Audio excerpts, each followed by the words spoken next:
Thank you all for coming. Good morning to everyone. And before we get started, I want to say a real hearty thank you to our sponsors, Enesco, Bureau Veritas, SGS, TUV Rhineland, and Underwriters Laboratories. Their contributions really have helped make today possible, and thanks to all of them for their support for today's program. We really appreciate it. Thank you.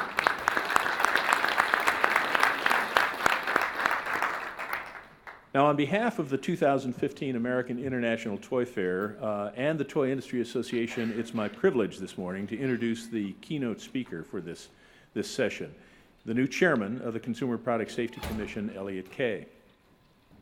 Chairman Kay was sworn in as the 10th chairman of the CPSC in July last year, but he was involved at the CPSC long before he became chairman. He came to the CPSC as then-Chairman Inez Tenenbaum Senior Counsel, became her Chief of Staff, and finally was the Executive Director of the agency when he was confirmed last summer to lead the agency. Now, before coming to the CPSC, Chairman Kay was an attorney at Hogan Lovells, and prior to that, he was a judicial clerk for the Honorable Sterling Johnson, Jr. of the U.S. District Court for the Eastern District of New York. Mr. Kay served as Chief of Staff and Legislative Director for U.S. Representative John Tierney, Chief of Staff and Communications Director for U.S. Representative Pat Danner, and held a number of positions with the U.S. Representative Earl Hutto. He received a Bachelor of Science degree in journalism from the Medill School of Journalism at Northwestern and his J.D. from NYU School of Law. Now, being a father of two young toy customers, Chairman Kay views every consumer product he touches through a lens of safety, and he considers how his boys would potentially use those products. And as we all know, that can be a challenge. This cautious eye has allowed him to see products and toys not only for how they are intended to be used, but also how two inventive and rowdy boys might find not-so-typical ways to use them. When he worked for Chairman Tenenbaum, he championed brain safety in youth sports and investigated ways to prevent children from swallowing dangerous button cell batteries. His focus on those areas will continue into his chairmanship, along with strengthening the CPSC presence at U.S. ports to allow safe products quicker entry and prevent unsafe products from ever reaching store shelves. And we appreciate the presence of CBP representatives here this morning. The work CPSC is doing under their partnership with Customs and Border Protection to keep unsafe products from entering the country is commendable. TIA members continually strive to ensure their toys are safe and our members make consistently compliant products. We applaud your efforts not only to catch bad actors who intentionally skirt the rules, but also prosecute them with the full force of the law. The actions of a few can harm the reputation and intentions of many, and TIA members have a strong record of safety. We know over the past 4 years the agency has dedicated resources to finding ways to reduce unnecessary third-party testing burdens, but many small businesses are still struggling with these costs, and some have unfortunately had to close their doors as a result. Many in this audience can attest to feeling the pinch and have stories of their own to share. We would encourage the CPSC to continue to work to protect our smallest consumers while helping small toy companies do what they do best, creating new, fun, and safe products for children without the debilitating costs of unnecessary testing. And as an industry, we want to be a partner with the CPSC in these efforts. Our industry is a valuable resource on product design, manufacturing, and supply chain management that we know would be of benefit to regulators. This knowledge base would be of value in ensuring effective regulation, and please consider TIA as a resource to the agency. Ensuring safe play is a goal that Chairman Kay, the CPSC, and the toy industry share.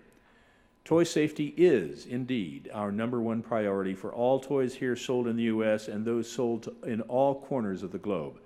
We look forward to continuing our cooperation with Chairman Kay and the CPSC for many years to come.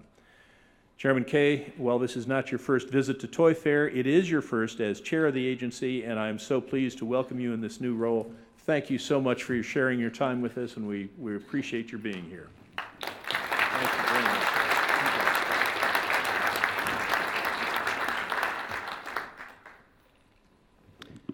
Thank you for that, Carter. I'm not sure what I can add. because I'm going to probably end up echoing a lot of what Carter said. And I do very much appreciate what TAA does. I wanted to thank again Carter. I want to thank Al Kaufman. Al, where are you? Are you somewhere in the room? Over here. Joan Lawrence. Also Autumn Moore. Autumn, are you here? For all the great work and all the great work and support that you all do to help make this easier for us to be here. We have a giant CPSC contingent. Most of them I see are up here, and I think that's important. It's reflective of how important this event is for us and how important we think it is to try to engage with you. I'm going to mention some of the special guests here from CPSC, but in my mind, since it's our agency, they're all special to me. We've got Commissioner Anne Marie Buerkle sitting right here. I've got Commissioner Marty Robinson sitting here, Dr. Jonathan Midgett from my staff, who many of you may have worked with in the ASTM subcommittees, Julia Richardson from my staff, as well as our Director of Communications, Scott Wolfson. I want to mention when we've concluded and we have Commissioner Buerkle and Commissioner Robinson speaking, please stay, please listen to what they have to say. We are a commission, and I think that matters. Like any good society, we are a collection of the best of us, and so I don't do this alone, my staff doesn't do it alone. We try to operate in a collaborative and collegial environment, and I think it's very important what Commissioners Robinson and Buerkle have to say. It matters as much what they have to say as what I have to say. So let me start from my perspective with, and Carter mentioned this at the beginning, how I view my job, and really the orientation that I have. And my job starts, for me at least, before I come in the office every morning. My job usually starts around 5-something in the morning when one of my 2 little boys wakes us up. It's pretty predictable. It's either our older one who is trying to somewhat, not really quietly, sneak downstairs to do his video time, and of course makes a lot of noise, or it's more likely my 5-year-old who comes running into our room carrying his pillow and his stuffed monkey, which he has a very interesting name for. He calls it Monkey. He brings Monkey in every morning and at the top of his lungs just yells whatever's on his mind out to us. So we don't need alarm clocks. That's how we wake up. And we begin every day the next 2 to 3 hours, and I'm sure many of you experience this. You know exactly what I'm talking about. It's the wrangling, cajoling, pleading to keep the train moving on time, to get everybody where they need to be, to get them dressed, to get them fed, to get their school stuff ready, and get them out the door. It is a huge challenge every day. And while this is going on, my 5-year-old in particular, and Ed referenced this, Carter referenced this, he runs this foreseeable misuse toy lab in our house. And so it's fascinating from my perspective because I didn't know you could do those things with toys. And as an aside, I can't tell you how many times that our compliance staff has come to brief us on a toy-related issue, and they'll say, no, it's probably, I don't think a child could really do that with the toy. And I'll just say, come on, I just saw that this morning with something that looks just like that. So I have an incredible laboratory that goes on in our living room with all these toys. And so I'm really conditioned by the time the 2 to 3, which feels like 8 hours, runs its course and we walk in the door in the morning, that's my orientation. That's how I think about things. I see it through the lens of a parent who is experiencing the interaction in the day-to-day with those toys. And I carry that with me throughout the rest of the day. And I mentioned when I see the compliance staff, whoever I see, and we've got a group here from the CPSC, we've got compliance staff, we've got port staff, we've got communications staff, we've got health sciences experts, and whenever I interact with them throughout the day at the agency, I see it through the lens of a parent. And I think that's really important. I think it's important for you to know that because you don't really have a good chance to interact. We're up here, we're speaking, and then you go about your day. But I want you to know that as we spend a lot of time thinking about what goes on in your minds at these companies, how you make safety-related decisions, I think it's important as well for you to have a sense as to what goes through our minds and to realize that we're real parents too, and we try to bring that to the job. So that's what I think about when I go through my job. And so what are some of the things that we're seeing? What's the state of toys? From my perspective, and again, I'm going to let Commissioners Robinson and Burkle and anyone else from CPSC, when they want to speak or interact with you, give their own impressions. But my impression is that the state of toys is much, much better than it was, certainly before the summer recalls and during that period of time, with a caveat. If you're a reputable brand and you are selling through a reputable retailer, I have full confidence in what you're making, and the American consumer should as well. Here's the caveat. If you are not, and I doubt you are in this room, because if you're here, you're probably doing it right. So the you is probably not anyone in this room. But for the you that is not in this room, that is not a reputable brand and not selling through a reputable retailer, I do have concerns. I'm not going to get into the specifics. We've got CBP here as well, and I'm sure they would rather us not get into the specifics of our targeting and what we see at the ports. But my sense is that what we're seeing at the ports and what we're seeing with recalls, for the most part, are those companies that are not playing by the rules. And that's what I want us to do a better job focusing on. I want us to be even better at trying to distinguish the yous that are in this room who are following the laws, following the rules, spending the time, had picked apart our third-party testing rule, figured out how to comply with it, and are certifying your products and taking on all those expenses and doing it the right way. We should not be spending our time getting in the way of you doing your business. And I'm sure CBP would agree with that. We all want your stuff to come in, move quickly through the ports, and get into the stream of commerce. It is the folks who are not following the rules that we should be focusing on. So we're trying to get better at that. We spend a lot of time trying to figure out, what do we not know? I was in China a few weeks ago visiting factories. I thought it was fascinating. The supply chain, to me, I'll get into it in a second, but the supply chain is just so interesting. And so there's so much more for us to do, and the more that you can talk to us and help us understand how to be better at our jobs, the better. I also want to talk for a second, and Carter mentioned this, about independent testing. And this has been a big topic of mine since I've been at the Commission. We inherited, of course, CPSIA and the requirements to have third-party testing rules. And we did layer, as we were required by law, on top of that, the additions of material change testing, the reg on that, which is 1107, as well as periodic testing.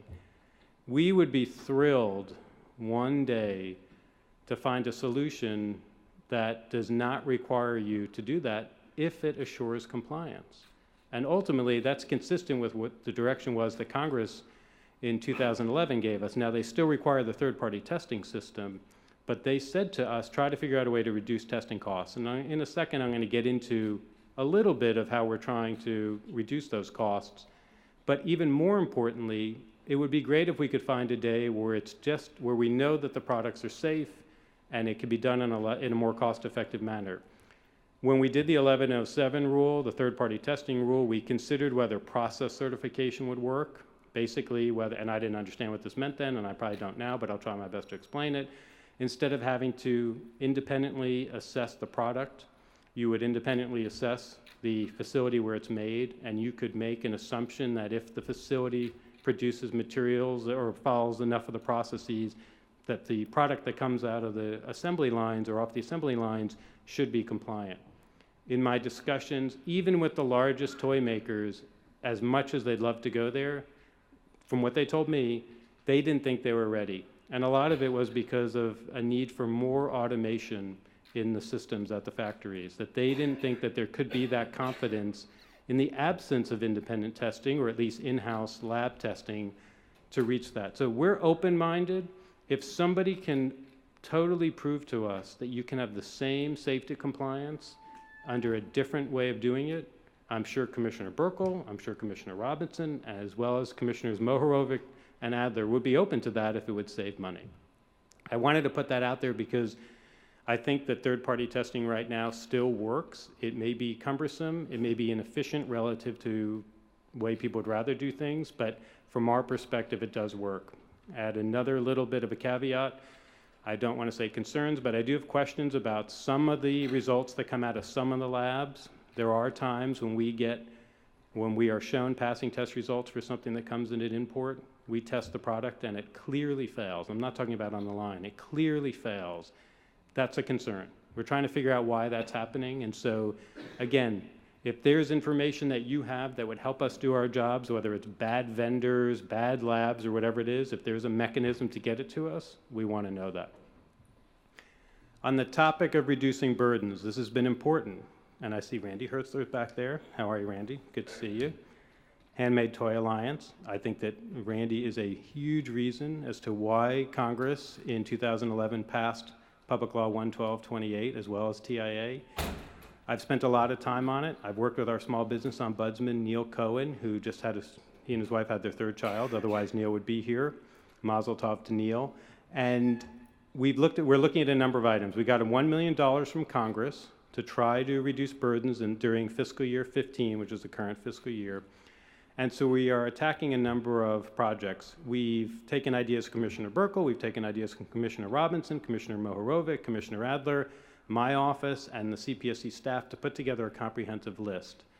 From the toy perspective, there's a little bit of a tension that we've seen between what Randy and his folks need at HTA and what Al and Carter and Ed and Autumn and your folks may need. There's some crossover, but from a prioritization, from how I understand it, the smaller folks need more natural materials, wood, natural textiles to be found to not contain heavy metals, phthalates, the chemicals that we regulate, whereas for the larger folks, it's more about plastics. So we're trying to manage that. We don't have a tremendous amount of resources. We have to prioritize and try to figure out how to attack that. We're going at it two different ways. We're looking at heavy metals. We've got a study out that is due back next month to discern whether in wood and some other natural materials there are heavy metals, or we can make a determination that there's not violative levels of those heavy metals beyond lead in those materials. That would be great if we could end up adding those to the list. I'm hopeful, but we don't have the full results back. On plastics, we have put out 2 studies on the fundamental inherent properties of plastics to try to figure out if there are certain plastics that can just be totally ruled out. Thank you. We had a great, I think it was last year, we had a great meeting at our testing and evaluation center in Rockville, Maryland, where we heard a number of suggestions related to plastics. And one of them was that there might be some way to distinguish between more of the rigid plastics with the less rigid plastics to say if it's pretty rigid, you're not putting phthalates in it, or it clearly does not have phthalates in it. Unfortunately, that didn't bear out when we took a bunch of samples we have of violative products of both really rigid and not rigid. They all came back with violative levels of phthalates. So we're trying to figure out a different way of doing it, but to get there. And so we've got that phthalates worked on. We've got heavy metals out. We also are going to be putting out some type of study on trying to figure out how to accelerate FTIR, which I have no idea what that acronym means, but somebody in the room certainly does. Basically a screening tool for phthalates, trying to figure out if that's could ultimately work. Ideally, that would end up being an alternative test method for phthalates, and so we wouldn't have to engage, and more importantly, you wouldn't have to pay for wet chemistry to determine whether or not there are violative phthalates. My understanding of FTIR technology is that it cannot discriminate between a violative phthalate and a non-violative phthalate, okay? And 2, it cannot test down to the level of the 0.1% or whatever the level it is that we need to make sure that it's not violative. The important point is we're trying to figure out a way to reduce these testing costs, but we do still have the requirement in the law that it has to assure compliance. That's the key part of it. And I don't mean key like the most important part. I mean key, that's the stumbling block. It has to assure compliance. And so even if you can somehow figure out a cheaper way to do it, it's got to be compliant. So that's the struggle that we have. I promise you we're working on it. We have a lot of meetings at the commission level. I detailed one of our leading toxicologists at the agency to my office. She's going to be here at least 9 months in my office. She's been for the last few already. She's leading the effort from my office, and we're trying to figure out a way to do it. Here's one more piece on burden reduction. The holy grail, I think, as Al has described it, of trying to harmonize the various toy standards. You've got Canada, you've got the US, you've got EN 71 in Europe, and you've got the ISO standard. Dr. Midget from my office has been leading an effort trying to figure out a way, is there some type of super standard or one standard that could be used as an alternative to having to test to all these standards for those of you who are actually producing in at least 2 markets. It's a challenge. I understand industry has worked on it for a long time, but we want to try to figure out how to do it. And I also want to make clear that from my perspective at least, it's to harmonize in the direction of safety. That's not to poo-poo harmonization. It's just that philosophically you can go in a bunch of different directions. You can harmonize to the lowest standard, the medium standard, the highest standard. I think, again, to the assure compliance perspective, we just want to make sure that the standards actually assure compliance, at least with the basics of ASTM F963. So Dr. Midget, as I mentioned, is leading that. I'm just going to throw it out there right now that I'm sure he would love to facilitate even a working group. If anyone's interested and wants to reach out to him at 301-504-7881 and try to figure out if we can come together. We want to try to make it work. We want to try to be part of a solution. It's really important to us. So that's where we are on burden reduction. So I mentioned that we feel like the state of toys for the most part is far better. I talked about supply chain and I wanted to get back to that. To me, supply chain is often referred to and referenced as really about products or materials. But to me, a supply chain ultimately is people. It starts all the way at the beginning with your design experts, and it goes all the way to the end to the parents who are pulling the products off the shelf and making a determination. You could even, for the slightly older kids, maybe put them in the mix, that they have a role to play. But I'm going to, certainly for the younger children, I'm going to end it with the parents in terms of responsibility. Everybody has a safety responsibility in that supply chain from the initial design team all the way through to the parents. I'm holding everybody accountable to some extent. Everybody's involved in that. Everybody makes a decision that can make a difference in one direction or another. So let's start with the design team. Safety engineers, design experts, where are they coming from? Are you hiring or are you engaging, for those of you who actually design toys, with some really creative, interesting design folks who have a background in safety?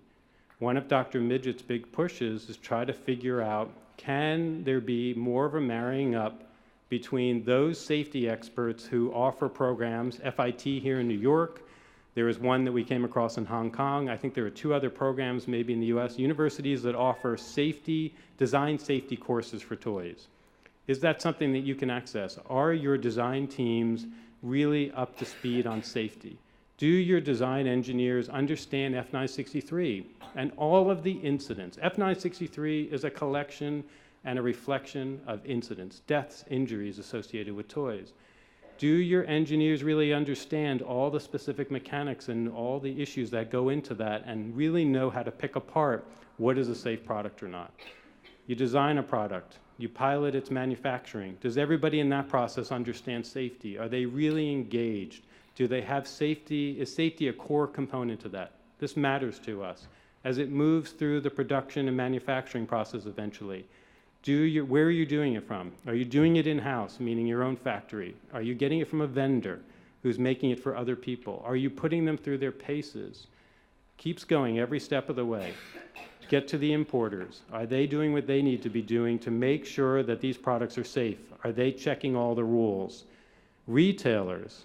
We ended up going to see the small business ombudsman, Neil Cohen. I mentioned him earlier. Dr. Midget and I went to go see a local retailer, a relatively small toy store in our backyard. We spent a morning with him a month or so ago, and it was fascinating hearing all the things that he does, all the paces he says he puts companies through when he gets calls to try to figure out if they can sell on his shelves. So first, of course, he looks for whether they're passing test results and certification. That's easy. I hope everyone's doing that who's a retailer. But beyond that, from his experience of having walked through factories in China, he knows what he likes and what he doesn't like. He knows what his comfort level is. He understands in some areas that it matters to see this and not see that.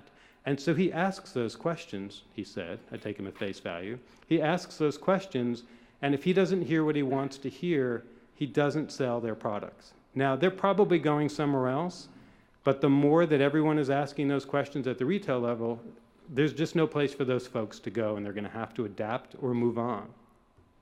Let's talk about parents. I mentioned parents. I mentioned I am a parent.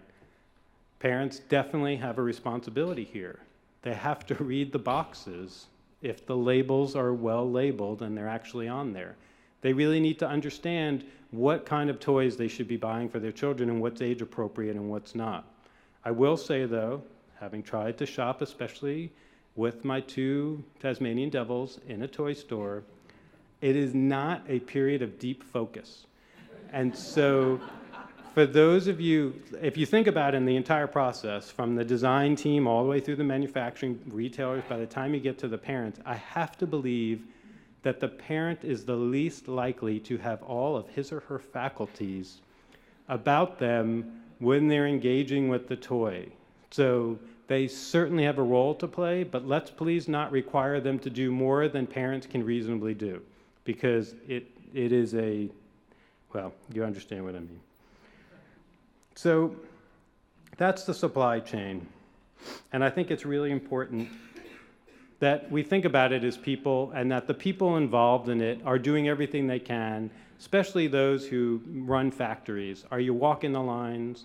Are you actually picking up the product again? Are you talking to your people? Are you engaging everybody in every step and thinking, asking them specifically, are we making products that are safe enough?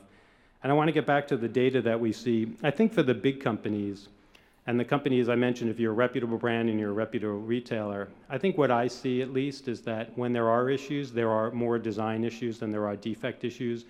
I looked back at our port numbers and our port stoppages, and I also looked at the recalls for 2014, and that's what I saw. I saw more design issues than manufacturing issues.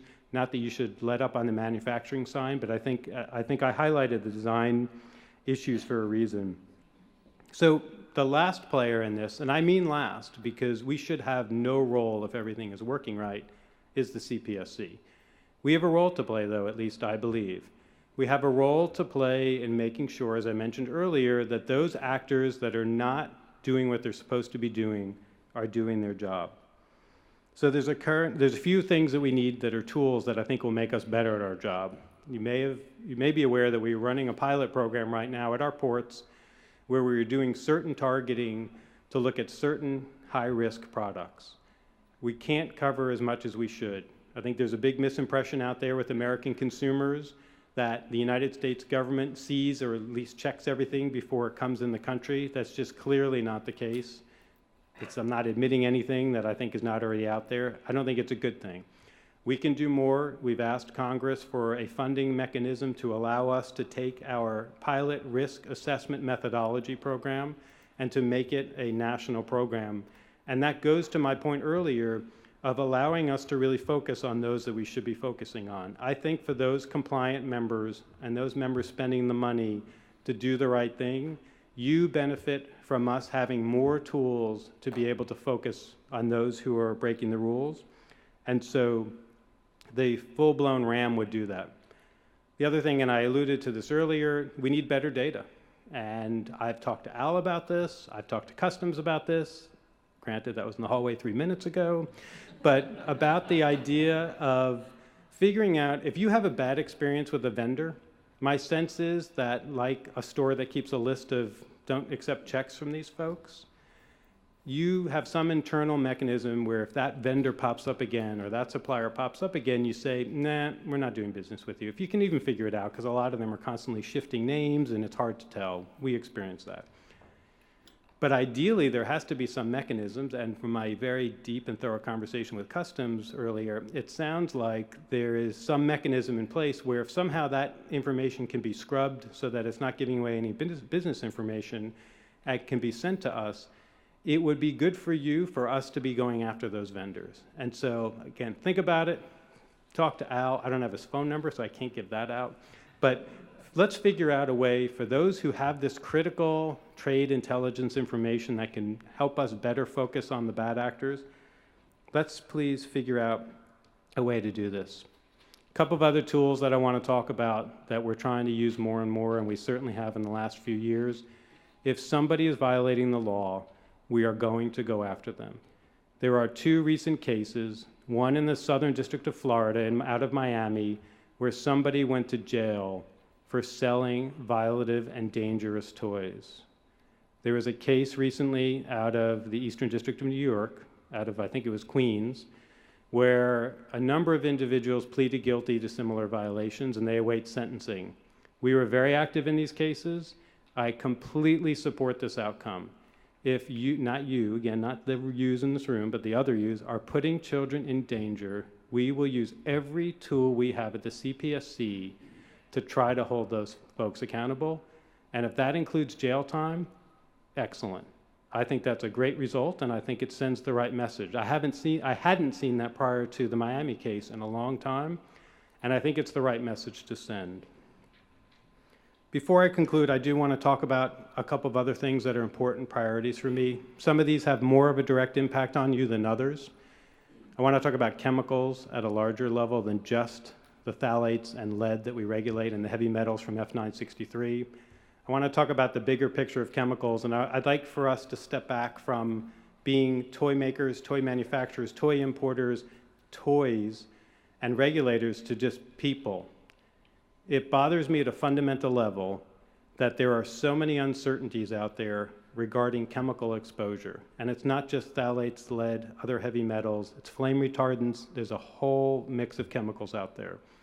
In the non-toy capacity, I hadn't realized until I got to the CPSC that there were concerns about flame retardants, for instance, in couches. Couch seems like a relatively inert product. I couldn't understand what the hazard was associated with that when I first got to the agency. But there is enough evidence to at least raise doubts as to whether those flame retardants that cover the foam that are in the couches, which are there to prevent fires, that's an acute hazard we care a lot about, we want to address that, but whether those flame retardants over time come out through use and abuse of people jumping on and off the couch, normal wear and tear, end up in the dust, that's where kids play, those kids are ingesting it. There's enough of a scientific concern. I'm not going to say one way or another that it's conclusive, but I think there's enough legitimacy to at least raise the questions about whether those flame retardants that are in couches and car seats and airplane seats and electrical wiring, whether those are a concern. Again, it bothers me that there's that uncertainty. Parents should know. Consumers should know. You should know whether or not the chemicals that you're exposed to are harmful. Industry should know. Ultimately, there should be a settling of this question because I just don't think it's good for any of us. And similarly, and Carter mentioned it, it was kind of him to mention it, the idea of brain safety in youth sports. It's a similar issue to me. There's a lot of uncertainty. It's been in the news a lot about what it means to have repetitive trauma to the brain, especially for a child who's developing. To me, there's a nexus between these two things. Are we allowing our children, as they develop, to develop into their full potential? We as a society need them to develop into their full potential. You as parents want your kids to develop into their full potential. Isn't that why we do whatever we do? Isn't that why we sit with them and have to try to help them with their homework? Isn't that why we want them to go to bed at a good time? Isn't that why we feed them the way we try to feed them healthy meals? Isn't that why we try to get them exercise? We're doing all these things to try to make sure that they're given all the opportunities and they develop all their potential. Same thing with the brain development. So it bothers me that there's this much uncertainty as to whether activities that we engage in on a regular basis or chemicals or products that we're exposed to might be depriving children of their full potential. And so I think there's a lot of unanswered questions there, but those are some of the things that I've been working on at the CPSC and my team and I have to try to drive the federal government playing a meaningful role to answer those questions. So wanted to give you a little bit of sense of my priorities. I'm sure you're actually going to hear much more informative and useful information from Commissioners Buerkle and Robinson in a moment. We, of course, welcome any questions. I don't know how we want to do the questions and answers. I am totally comfortable all of us coming up, or if you want to hear individually, you want to ask questions, that's up to you. But thank you for having us come here. Thank you for taking the time. I didn't see many people look at your phones, and that means you're either really good at it, or you actually paid attention, or look like you were paying attention. And that's really all that matters, the looking like you're paying attention. So I'm grateful for that. But in all seriousness, we really do care. I mean, we go in there every day, and we are really thinking these things through. We're talking a lot. We're trying to learn more. We're trying to get it right. And this is such a critical component of that. So thank you for having us this morning, and I really appreciate it.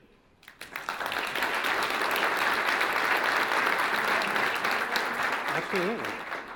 I don't think we have a microphone, but if folks have a question and want to raise your voice, Elliot's kind enough to take a question or two. And not to overrule Ed there, but I'll take any question that anyone has, whether it's here or whatever time we have. I want folks to feel like they have a chance to ask whatever they want to ask. So please. Hi. I'll try to repeat the question, by the way. She's a little hoarse. We are safety testing crazy at our company. Yeah. My frustration currently is lying in the fact that if you go to any large online marketplace right now, usually the people that are in the top of the search are selling directly from another country.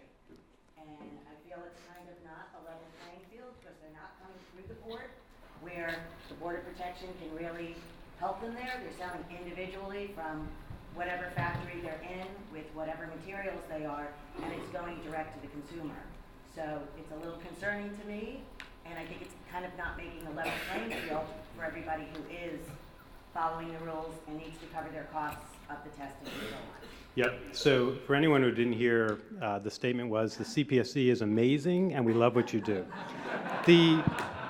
The question was the difference between and how we deal with the business-to-business imports that come through some type of presence that we can regulate, so a U.S. importer or domestic manufacturer, versus the business-to-consumer direct sales from overseas, particularly through online marketplaces. Did I get that right?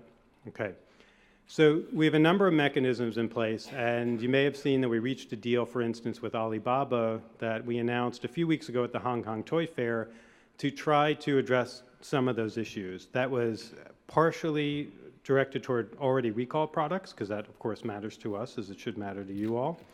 And it was also addressed toward trying to figure out ways to have manufacturers who are posting on their sites actually selling compliant products. That's a big step. It was a big step for us to be able to reach that deal with Alibaba. I give our compliance staff and our field operations staff credit for being the lead in working that out. We also have relationships with Amazon, we have relationships with eBay, and we have relationships, to some extent, it's coming along with Craigslist. And so this is an emerging area for us. We've been thinking about this. I think it came up, some of you may have heard what we call the 1110 rule, which is basically, there's a rule on the books, many of you are probably already familiar with it, the requirements for what has to be in a certificate for something that's a children's product or even a non-children's product for a general conformity certificate. And we looked to redo that regulation and to try to modernize it and make it more efficient. And when we did that, the struggle that we had is when you have those business-to-consumer shipments and they're coming through a common carrier, FedEx, DHL, or whoever, who do you hold accountable? And the FedExes and their brethren of the world say, we have no idea what's in the box. We have no idea what the regs are. You can't hold us accountable. And we don't have the authority right now to hold foreign manufacturers accountable. There was a piece of legislation in the Congress a few years ago that would have required foreign companies to establish a domestic presence, some registered agents, so that we could hold them accountable. I actually think that's a good idea, and I would think that your members would support that as a way to get to that. But it's a challenge. I'm not going to run from it. It's a challenge. But I think the important part, at least from our perspective, and hopefully from your perspective, is we think a lot about this. We're trying to figure out ways to do it. And again, on the intel side, if there's intelligence that you can pass to us without giving away any confidential business information, or to put it in more colloquial terms, ratting out a competitor, which, by the way, that works for us. If it's actionable information, give it to us, please. I promise you, you won't be the first. Let's please know. Please let us know, because we want to get this right. We really do. All the way in the back. Okay. And by the way, for those folks who are shy and thinking, I didn't really want to ask that because it might be embarrassing, please ask the question. Everyone benefits from these questions being asked. Please, sir, in the back. Hi, thank you. It's on. You mentioned at the beginning that you're seeing a lot of third-party testing failures. Can you put a number on that, a rough number? I can't put a number on it because I think it's more anecdotal at this point. We haven't done a larger assessment, but I think it's happened enough that it's gotten our attention, and we're trying to figure out where it's coming from, why.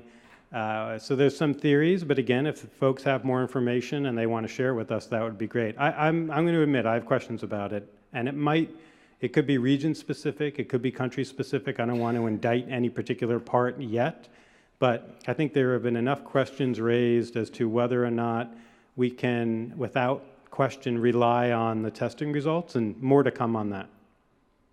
Sure. Who else? Come on, there's got to be more than 2 questions. Al, really? Al, you guys are going to let Al ask a question? Really, Al, you're going to make me walk that far? Actually, just to follow up on that last question, and I know that your analysis isn't complete, but do you think it is a situation where the lab results are erroneous, or is it because the product that's coming in is not representative of what was tested? Yeah, you hit on 2 of the areas where it could be. I really just don't know. I don't know if there are golden samples that are being pulled. I don't know if it's fraudulent or doctored lab results. We just don't know, and part of it is there's a lot of work to do, basically, to trace it back. And because and this is one thing that I'm looking at, because these labs, basically the system relies on the ILAC accredited signatories to do the underlying work that these labs are what they say they are. And so we need to talk to those bodies to figure out what they're thinking and whether they're seeing something that is disconcerting as well. So it really didn't fully come on my radar until, I'd say, a couple of months ago, but now that it's coming on, it's sort of like when you buy a new car and you look around and everyone seems to have that car. Now that I'm looking at it, and now that we're thinking about it, I feel like I'm hearing more and more of that, and maybe there's a bit of an echo chamber. I hope not. But again, there's enough there that I'd like for us to try to figure it out. And when you have information you can share, I know the industry. Absolutely. I mean, to the extent we can, relative to confidentiality and other things, absolutely.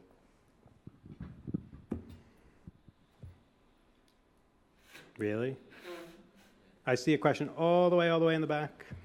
I think it's good that we make the mic go all the way back and back forward again. It's my PT.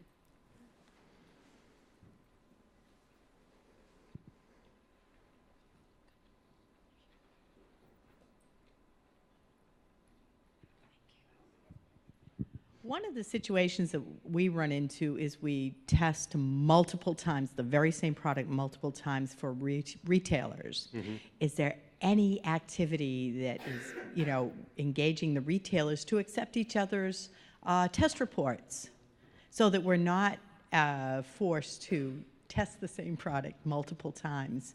It's the very same protocols. If you look at them, you compare them, and I'm talking major retailers, Walmart, Yep. TRU, they're the same protocol, exactly.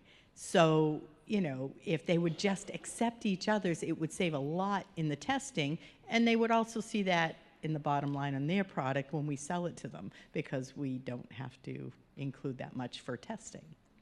So is there anything being done, meetings with these retailers to try to engage them? So it's a little tricky in the sense that some of the retailer requirements, or actually many of them, go far beyond our requirements. And they include, not surprisingly, many of the state requirements. And sort of to my harmonize up or harmonize to the safety, what they've done is they've taken the most, from my perspective at least, the most risk-adverse position that they can be in, since they ultimately don't have to bear those direct costs. And they have set up these systems, most of the same, but there are differences here and there of how they want it done. And so it's a little bit of an awkward relationship for us when they've got private contracting. And I also, by the way, I hear it and you didn't mention this, but this is something we do here, where they say, and not only do you have to do all this, but you got to go to our lab. So you got to use the lab that we want, even though you have the exact same results from that lab. It doesn't matter. And I hear you on that, but that's a contracting relationship between the lab and the retailers, and so it's a little bit tricky.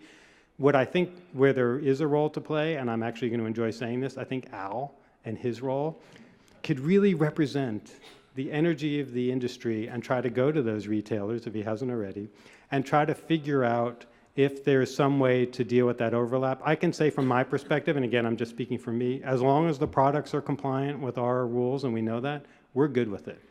And so I promise you I hear the frustration, but I think that there's again, because of some of the state components, I think there's a little bit of a limit to how much we can actually change their behavior. Anyone else?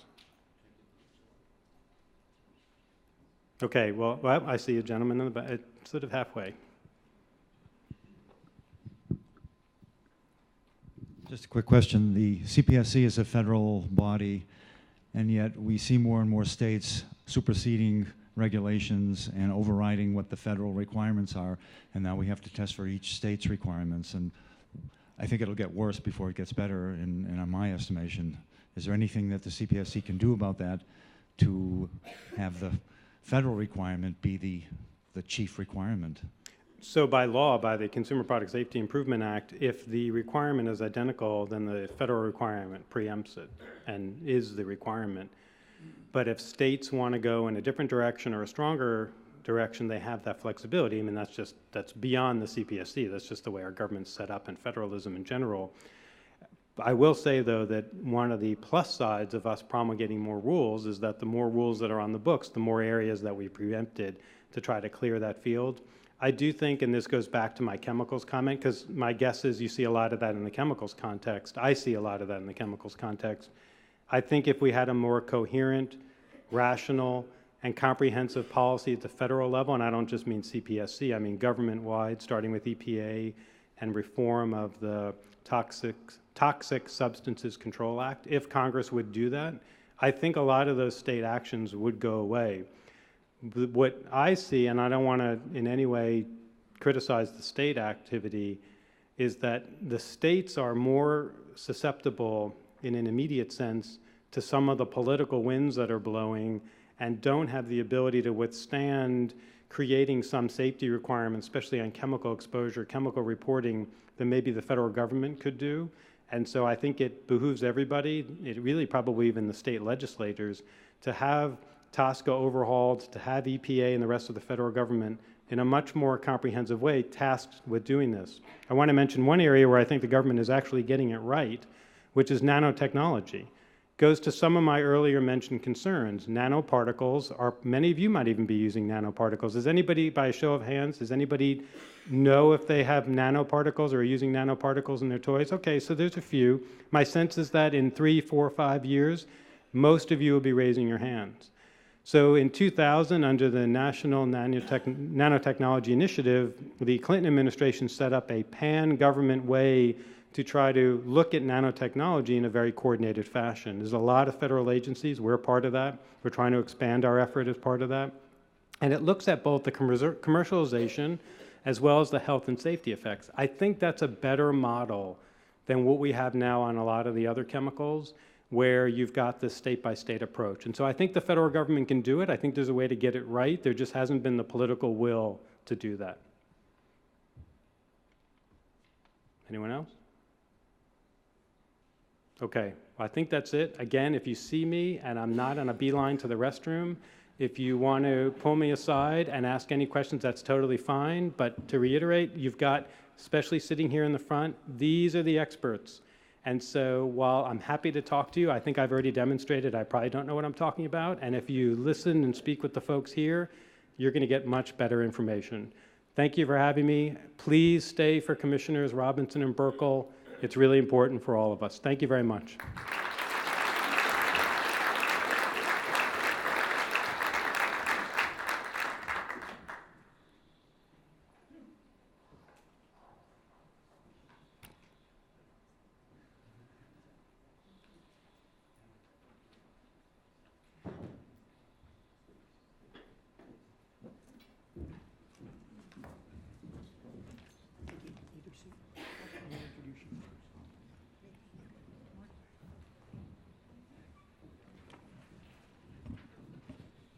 Chairman Kaye, thank you for those remarks and for coming and touring Toy Fair. I know you're going to be out walking around the floor. And another round of applause, please, for Chairman Kaye. Thank you.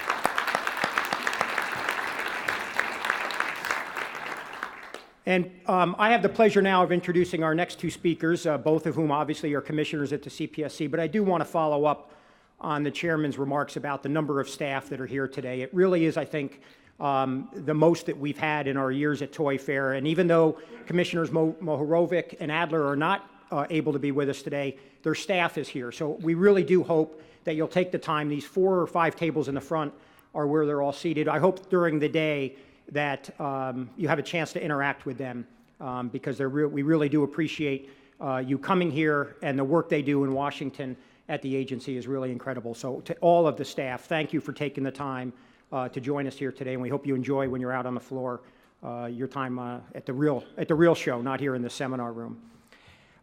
So I have the pleasure of first introducing Commissioner Marty Robinson.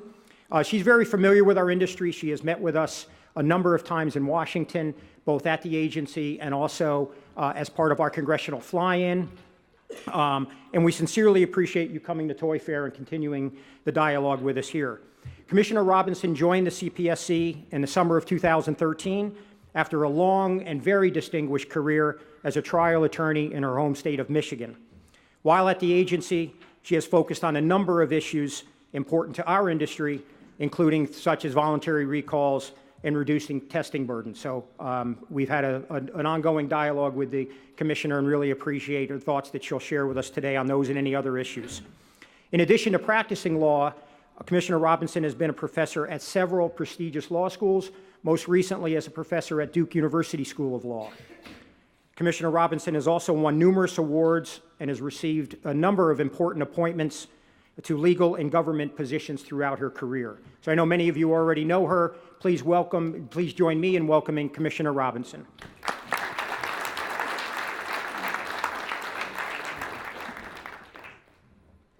Thank you, Ed. I am absolutely delighted to be here. This is my first time at the Toy Fair. I was scheduled to come last year and managed to break my thumb in 4 places in a skiing accident. So after surgery, I spent President's Day weekend with my dead arm from surgical anesthesia elevated above my heart with my computer propped up, streaming House of Cards for 3 days. But I got through 2 seasons, but it's much better to be here. I frankly, when Chairman Kaye started his comments, I was worried that he was going to draw a parallel between his personal life and his professional life as he was reeling off statements like toy monkeys and waking him up and cajoling people to get things done and trying to get things to run on time. I was thrilled to see it go in the direction of foreseeable misuse instead of throwing Commissioner Burkle and me under the bus. We actually have a terrific group of commissioners now, and we're absolutely delighted at the differences of opinion, the similarities of opinion, but this is a group of people who are intelligent, committed, and we all deeply care about what we're doing as commissioners at the CPSC. Some of you saw me last year with Commissioner Mohorovic, and I was saying to Ed, I'm not sure of the adjective to use for how you would describe our discussion, and he came up with animated, so I'm going to go with that. But it's a fascinating group to work with.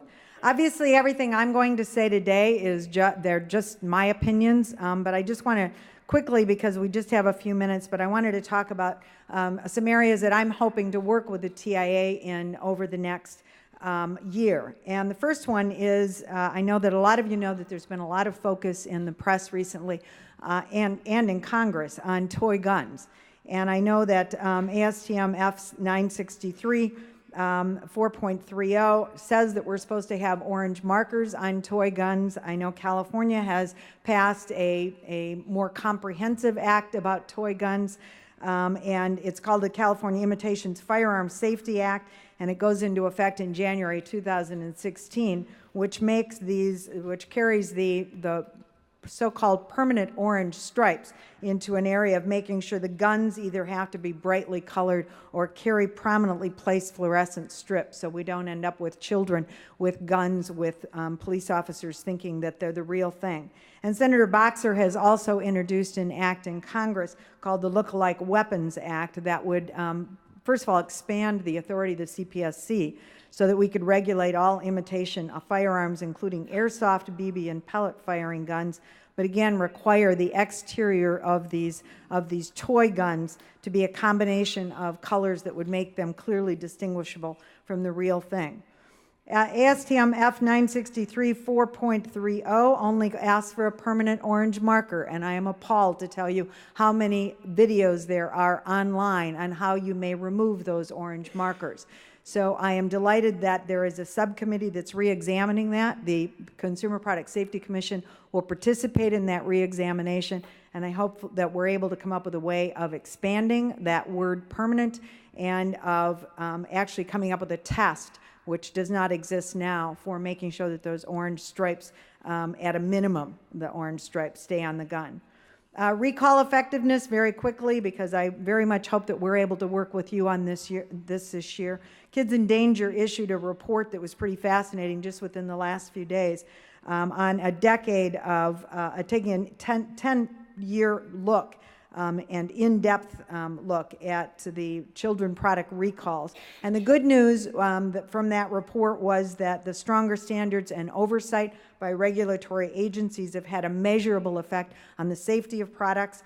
There's been a significant decrease in the past decade of incidents, injuries, and deaths related to products, and mandatory standards have resulted in a quite massive reduction, actually, of recalls of children's products. The bad news is that the majority of recalled products still remain in the hands of the consumers. Close to 80% of them do.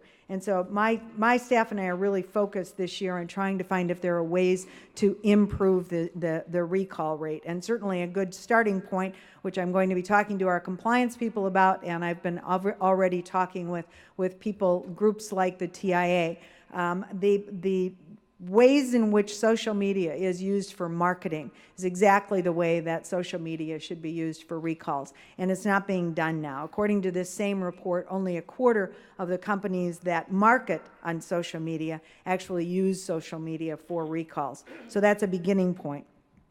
And I'll just quickly say, since Chairman Kaye so effectively and eloquently talked about third-party testing, you have 5 commissioners committed to making sure that the third-party testing reduction, it takes place as long as we are able to have a high degree of assurance of compliance, because all of us feel very strongly that compliance with our requirements is really important. But none of us want stupid regulations or regulations that are burdening people beyond what is reasonable. We spent, Heather Bramble's here with me today, and she's my chief counsel, and she and I was happy to see Kitty again. We saw her in China. We went to China last fall, and we did a tour. I spent a day in Mattel, both the laboratory and the manufacturing facility.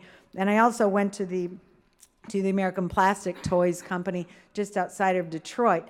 And I see the amount of testing that the reputable companies are doing, both large companies such as Mattel and smaller companies such as American Plastic Toys. I get it. These are really strong requirements that we have, and I see the multiple places in the manufacturing process that a place like Mattel is able to do and does do, and I understand that. So I'm delighted with all of the things that Chairman Kaye said, and I am devoted to finding ways that we can improve this as well. And I'm sure that all of you are aware of the fact that we have $1 million in our fiscal year 15 operation plan to find ways of reducing this. And it may not sound like much, but when you consider we've got basically $123 million, it's a big commitment on our part. So thank you so much for having me here today, and it's delightful to see so many of you again.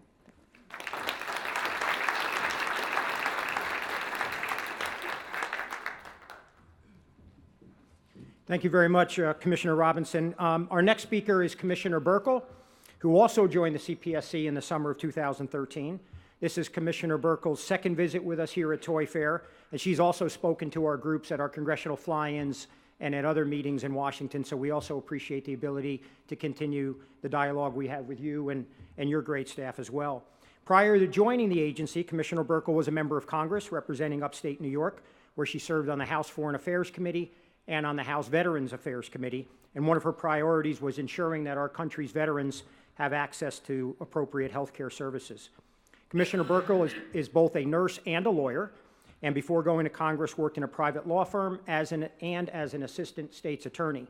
She's also a registered nurse, and was a registered nurse for many years, and brings that perspective to her work in protecting consumers' safety, product safety. So we thank you again for joining us here at Toy Fair, and will everyone join me in welcoming back Commissioner Buerkle.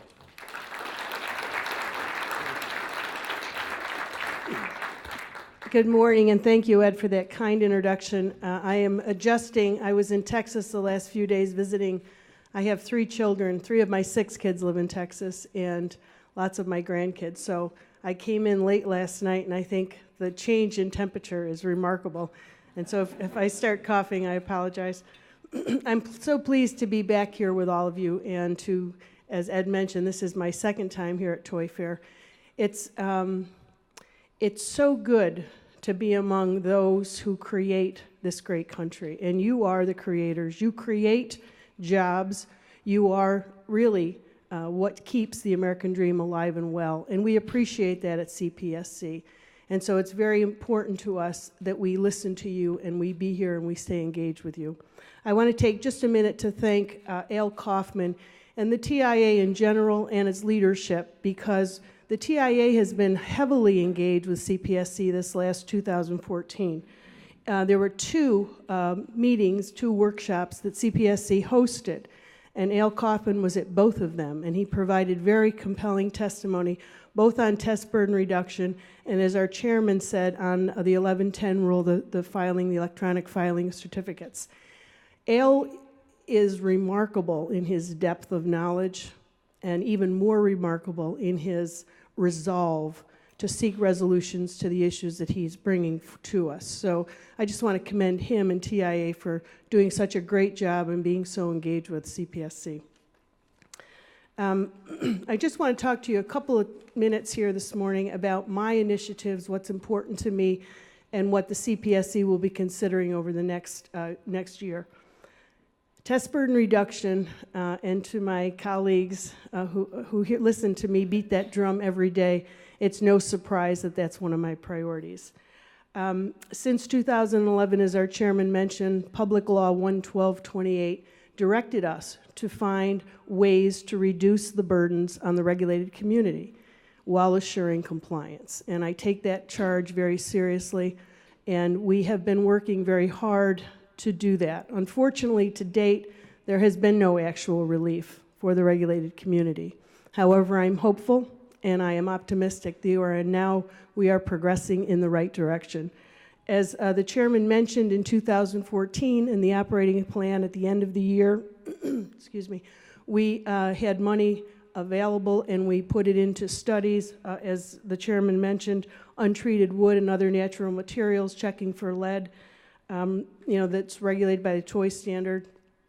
And also some of the funds were used for testing to see, again, as the chairman mentioned, regarding phthalates in certain plastics. In Congress's budget spending plan for us in 2015, as was mentioned, we were allocated $123 million. Thanks to Representative Marsha Blackburn in Tennessee and the House Appropriations Committee, they did give us $1 million for test burden reduction. And that's significant. As Commissioner Robinson said, in a budget of $123 million, $1 million is a lot of money. And we can do something with that money. And I want to thank the chairman publicly, because when that money came to us, he offered an amendment in that spending plan, and now we have $1 million allocated for test burden reduction. So I am seeing, as Commissioner Robinson said, a committed effort on the part of the commission to make sure we take the charge of Congress seriously and we look for ways to reduce the burdens in the regulated community. My office is working very closely, not only with the chairman's staff, but with staff in general, to make sure that that $1 million is used effectively and is used with some good results for the regulated community. The other issue before the commission is the phthalate issue, and as you know, just recently we passed a proposed rule in NPR regarding phthalates. I voted against the NPR for a variety of reasons. I had some concerns. Among those concerns, the CHAP's recommendations, I thought, did not, it was actually based on data that did not reflect current exposure estimates. And also the CHAP did not allow for public review of their report prior to the proposed rule being put out. For those and other reasons, I just didn't think the proposed rule was the way to go. The proposal is out for comment until March 16th. And so I would encourage all of you, if that is an area that affects you and you're interested in it, to comment and to make your voices heard. And I will look forward to reviewing all of those comments. In closing, I've been at the CPSC now, as was mentioned, about a year and a half, and two things have become readily apparent to me. Number one, that we have, and many of them are here today, a very devoted, dedicated staff who really want to accomplish the mission of our agency. And beyond that, the second thing I've learned is that the regulated community and industry really are trying very hard to comply with the applicable rules and regulations.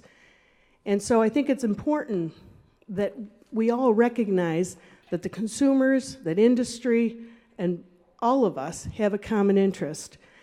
And you know, we often think of businesses, of people reaping profits, and government as bureaucrats. And I want to just propose today that we're all people. We're all people with families. We're all people who want safe products. And that's the common ground that we share, and that should be our goal as we move forward. Everyone is a consumer, and what we do at CPSC, and I say this all the time, affects the lives and livelihoods of all Americans.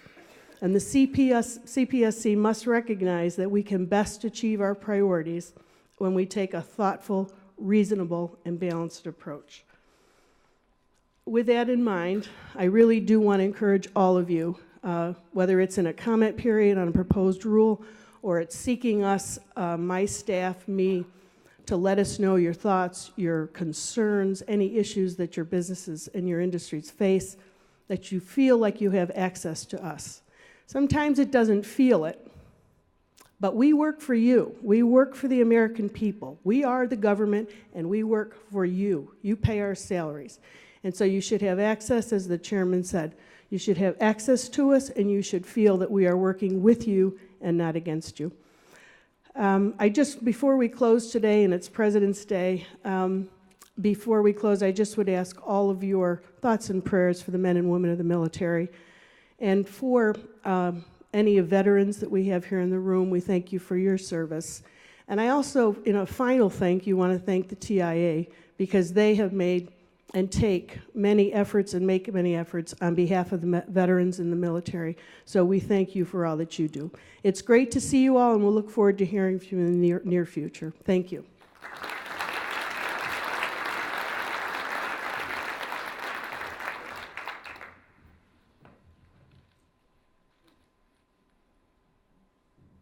We have time for just a quick question or two, if anyone in the audience. Any other questions? Okay, well, please join me in welcome, and again, thanking Chairman Kaye and our two commissioners and all the staff for being here, and I hope everyone has an opportunity to have a chance to talk with them today. So.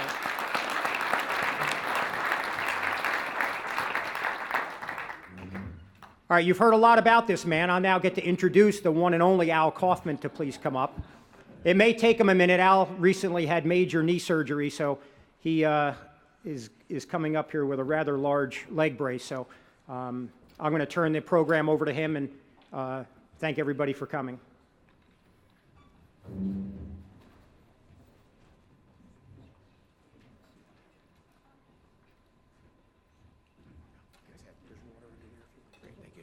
Thanks, Ed.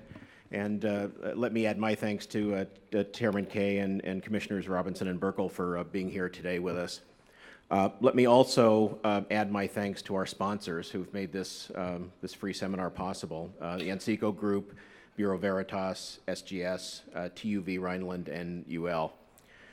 Just before I get started, a couple of very quick housekeeping issues. One is there is information on the National Plastics Exposition, the NPE, that's going to be happening in Orlando, March 23rd to 27th. And that information is available on the table outside if you're interested.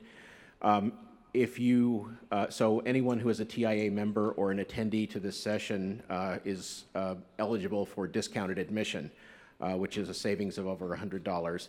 So if you can either pick up the information or just make sure you have your badge scanned, either going in or coming out of this session, and we'll be happy to email you the registration code for that discount.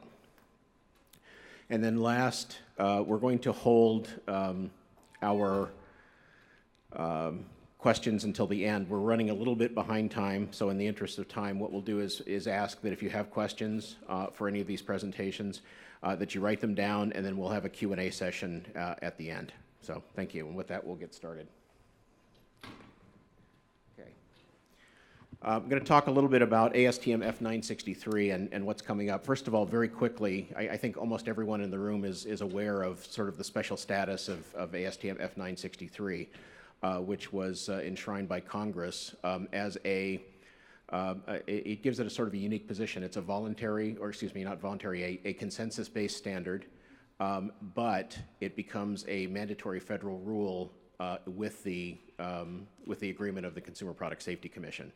And so that creates a sort of a unique situation in that changes to the standard in response to what's happening out in the field. Innovation in the industry can happen much more quickly than traditional rulemaking, but there is still a federal regulator who has oversight over the process, and it actually works very, very well. So very quickly, ASTM F963-11 was published in December 2011 by ASTM. Under the CPSIA, the Commission has 90 days to give a thumbs up or a thumbs down to that standard. It was endorsed unanimously in March 2012 and became mandatory 180 days after publication, or June 2012. Third-party testing and certification for products within the scope of the standard are required.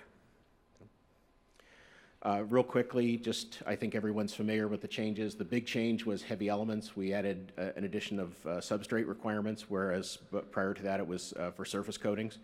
And also we aligned with both what was the current version of EN 71 and ISO 8124, except that F963 incorporated the CPSIA total lead requirements, and there was also a special 24-hour extraction test for metallic small parts to check for the presence of cadmium. There were addition of design guidelines for bath toys, and then there were a whole slew of miscellaneous changes. We updated the spherical or nearly spherical ended toy requirement. We made it clear that plastic film applied not just to packaging film, but to any film used in the toy. Jaw entrapment, we modified the gauge. Stability and overload of ride-on toys, we clarified the test method, and we made some changes to the acoustics requirements as well. Heavy elements, I'm not going to go into the details. As I said, you've been required to test to this for quite some time. But if you are interested, we'll make these slides available afterwards on the website, and the information is here for you. So, anticipated changes to ASTM F963 with what we hope to be a 2015 version. For magnets, we've made changes to align with ISO 8124 and EN 71. Most notably, we've added a soaking test, and the concern there was that for magnets that were embedded in wooden components particularly, if a water-soluble glue was used or the wood had a tendency to swell after it was exposed to water, we wanted to make sure that we had applied those abuse requirements to look for any issues. We also changed the Gauss meter specs to bring them into line with some of the other standards. It's not a significant change, but it does allow some degree of testing burden reduction because one test can suffice for all three standards: EN 71, ISO 8124, and ASTM F963. Projectiles, again, we made some changes to align with ISO and EN. We specified an allowable kinetic energy density of 2,500 joules per square meter. There is an addition, there were an incident or two in Europe where I think you're all aware of the fact that projectiles in F963 are required not to be small parts, but there were some incidents in Europe where there were a couple of suction cup tipped projectiles that just barely were larger than the small part cylinder, but still created an incident. And so there's an additional 57 millimeter length requirement that's being applied to those suction cup requirements. So it has to be, not only can it not be a small part, but if it has a suction cup on the end, it has to be at least 57 millimeters in length. And that seems to be the magic number to prevent those incidents. Oops, can you go back for a second? There we go. We also added some foam dart requirements, which weren't in the standard before, and we used there's always been a leading edge requirement of a 2 millimeter radius. The problem is that you really needed an optical comparator to measure it accurately. So what we've done is we've developed a gauge. The standard didn't change, but we've changed the test method to make it easier to measure that radius. And there were other miscellaneous changes, so. Batteries, coin and button cell batteries. I think we're all aware of the fact that there have been some incidents out there where particularly lithium coin cells, children have swallowed them. They get stuck in the aortic arch, particularly the 20 millimeter cells. And because of the amount of residual voltage that's left, even in a spent lithium cell, it actually creates an electrochemical cell in the throat and can burn through tissue in a very short period of time. Toys have had a requirement for inaccessibility of batteries. For any battery that is in a toy for under 3, regardless of the size of the battery, it has to remain inaccessible. And for all ages, if the battery is a small part, it has to remain inaccessible. And it requires the use of a tool or a coin to open the battery compartment. So it's an issue that toys solved quite some time ago. On the other hand, it is one that consumers, we don't believe are adequately aware of, and so we felt that some additional labeling just to alert consumers to the fact that these batteries could create a significant hazard was called for. Lithium batteries, we've kind of revamped that. We've added some temperature and current requirements to address some issues that we're seeing with rechargeable lithium cells. And we've also aligned to a certain extent with the IEC standard. And we've also added some definitions for secondary cells and for rechargeables. Microbiological safety, this is probably a fairly significant change. We actually clarified the requirements. We specified for both the microbial challenge and the microbial cleanliness tests which organisms were to be used, what the appropriate plate count limits were, and also we allowed some alternative methods to the already specified USP methods. We're allowing the CTFA cosmetic guidelines to be used as an alternative. Which is, those test methods are probably more appropriate for a lot of the materials that are found in toys. But they clearly give an adequate level of protection and at least equal to the USP requirements. So, heavy elements, we actually have 2 ballot items. One has already passed. It's essentially no substantive change, but there are a lot of clarifying changes to the language. Since ASTM F963-11 was published, we've had a number of questions as to how certain sections are interpreted, and so it became clear that the language could be improved to add some additional clarity. So again, no substantive change in requirements, but hopefully significant additional clarity. Also, the same working group is now considering a second work item, which may go to ballot and may very well make it into the standard, assuming it is balloted and passed, to add what's colloquially called HDXRF as an alternative method for the total screen, which is currently allowed in F963. And actually, the correct name for HDXRF is energy dispersive X-ray spectrometry using multiple monochromatic excitation beams. So you can understand why everybody calls it HDXRF. So that one is still open. Not sure whether it'll make it into the standard. Again, it depends on how it fares in the balloting process.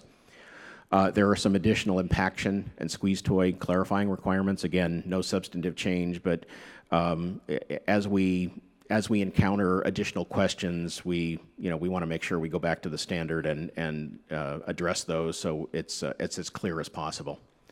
Acoustics, there are some changes coming. There's partial alignment with the N71, and we're also adding a push-pull toy definition, which was one of the requirements. It's been there for years, but apparently a push-pull toy was never defined, and so we're doing that for the first time.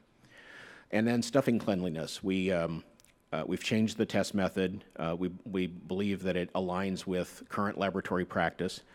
So there really isn't a substantive change other than to align that standard with what everyone was already doing, because the method that was in F963 was to a certain extent obsolete. Cords and elastics, there are some miscellaneous clarifying changes to that section. And then there are a number of miscellaneous changes. We added a strap exemption for ride-on toys for under 18 months. If there's a safety belt, we exempted that from the cord length requirement because obviously you can't limit it to 12 inches and still have it be functional as a safety belt. Curb impact for ride-on toys was added. We further clarified the overload and stability requirements for ride-on toys, and we also clarified that non-powered scooters are outside the scope of the standard because there is a separate standard, ASTM F2264. The Emerging Hazards Work Group is currently working on a standard for expanding materials. I think everyone is aware that there have been maybe 1 or 2 incidents out there where children have swallowed items which then expand in the stomach and form a blockage requiring surgical intervention. So we took a look at it. There's actually a requirement already in ISO and one in EN 71. We looked at simply adopting that. The problem we had was that even though it's a protective standard, it casts the net so broadly that it would have banned products which have been in the marketplace for decades and have not created any kind of a problem. For instance, there are, I think you're all familiar with the fact, with the toys out there that are sponges that are simply compressed, and then when they get wet, they expand. Have never been involved in any incidents, and yet the EN standard would ban those products. And so we're looking for, a better way to make sure that we're addressing the hazard, but without being unnecessarily restrictive. And then, toy chests. There's work going on to bring toy chests back within the ASTM standard. I think most of you are aware of the fact that when Congress adopted ASTM F963-07E1, toy chests were part of that. Excuse me. And then with the -08 version, toy chests were taken out. There's a separate ASTM standard for toy chests. The Commission was concerned that that moved the standard from a mandatory standard to a voluntary one. And so they kept the 07E1 version, just the section relating to toy chests. So in order to try to clean that up, there's some work afoot to bring that back within the toy standard. So, okay. And that is it. Thank you. I'm going to.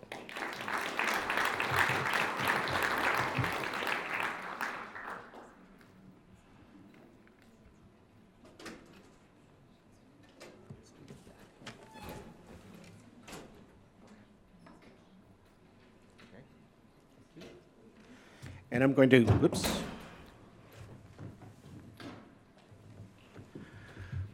As I said, we'll be happy to take questions afterwards. I know there probably will be some on this section, but again, in the interest of trying to keep us at least reasonably on time, I'm going to welcome our next 2 speakers. First, we have John Massal from the CPSC and Gisèle Boucher from Health Canada, and they're going to talk about changes in North America. Thanks, guys.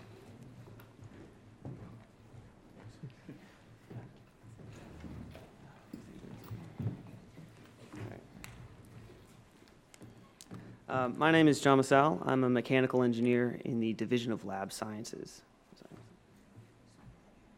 And I'm Gisèle Boucher from Health Canada. I'm an inspector with Consumer Product Safety since 2007, right after the major toy recalls that re-engineered all the consumer product safety view within the world. So. You guys are lucky. I'm going to get to breeze through a lot of my stuff because the chairman and Al and the commissioners have done a nice job of taking a lot of bullet points for me, which is I'm okay with. So I'm going to try and actually pivot a little bit and provide a little bit more of a perspective from somebody who's been testing toys for about 5 years.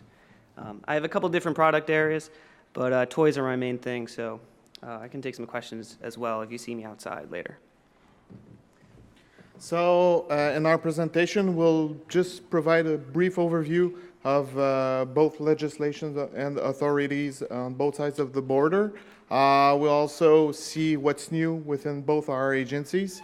We'll see also, well, some key requirements with regards to toys, and in the end, we'll just touch base with regards to the cooperation initiatives that we have in North America.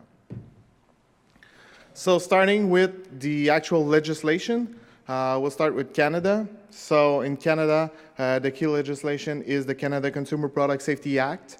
So this looks for one of the first requirements in that act is the general prohibition. Mainly, it prohibits the sale of consumer products that pose a danger to human health or safety. Also, the CCPSA has over 30 regulations that will touch specific hazards or specific products, and some of them will also be relevant for toys. We'll see a couple of them later on. And also one thing to note is that there's no pre-market certification for toys and for consumer products in Canada. This being said, in provinces, there are provincial legislation that require electrical products to be certified, as we'll see later. So because there's no certification, that puts the onus on the industry members, so they ensure their products are compliant with the market, with the regulations. And also the CCPSA will introduce, so this act was introduced in 2011, and it brought new responsibility for industry, mainly with regards to mandatory reporting. So now all incidents related to consumer products have to be reported to Health Canada, and this touches every levels of trade. So we start with the retail level. It goes up to the highest level of trade in Canada, which might be the manufacturer, but often it is the importer. So if we move to the key powers that are available for Health Canada, mainly our goal is not to use those powers. We really seek with voluntary compliance and voluntary actions to do our job. Well, mainly we use a lot of communication to try to reach our goal. Our goal is to mitigate and prevent risks. So the inspectors, we will, as I said, work with various levels of trade. And we have various range of tools. Our considerations also include, well, different factors like the level of risk, the likelihood of an incident, the also past history of the product, of the establishment, and also, well, talking about the establishment, their degree of cooperation in the past. So when we identify risk, we do three things. First, we try to investigate to see how this risk can be addressed. So we do collect information with industry members and with consumers. So that way, to collect this information, we usually do it voluntarily. So we ask end company do provide us with the information, but also we have the possibility of issuing an order. So that means that the company now has to mandatory give us the requested information, and this the non-compliance to an order may lead also to administrative monetary penalties. Those AMPs can be repeated daily, so those penalties can go up to $25,000, and if the order isn't respected within the next day, well, the AMP, the penalty will repeat itself. So if we had $25,000, the next day it becomes $50,000. So it gets really big and fast. So also We also have the possibility to prosecute if there's any major issue with regards to an establishment or to a specific product. We also have the possibility to seize, and also in very, very rare case, we can disclose some business information with regards to very, very high hazards that might be also present on both sides of the border. So we might disclose business information to CPSC or to Profeco. So like I said, I can just breeze through this one. You guys are all very aware of the CPSIA and the requirements associated with the CPSIA. The biggest thing is it's mandatory. It gets updated very regularly, which Al pointed out earlier. And is in terms of enforcement, the CPSC has a couple key powers of enforcement. We can seize entire shipments at the ports. We can we can pursue civil or criminal penalties for non-compliance. And we have a whole group of lawyers and compliance officers that are dedicated solely to that task. And as Chairman Kaye said earlier, I honestly haven't really seen anybody get jail time, so in my tenure, so it's out there, it's on the table, so it's pretty interesting.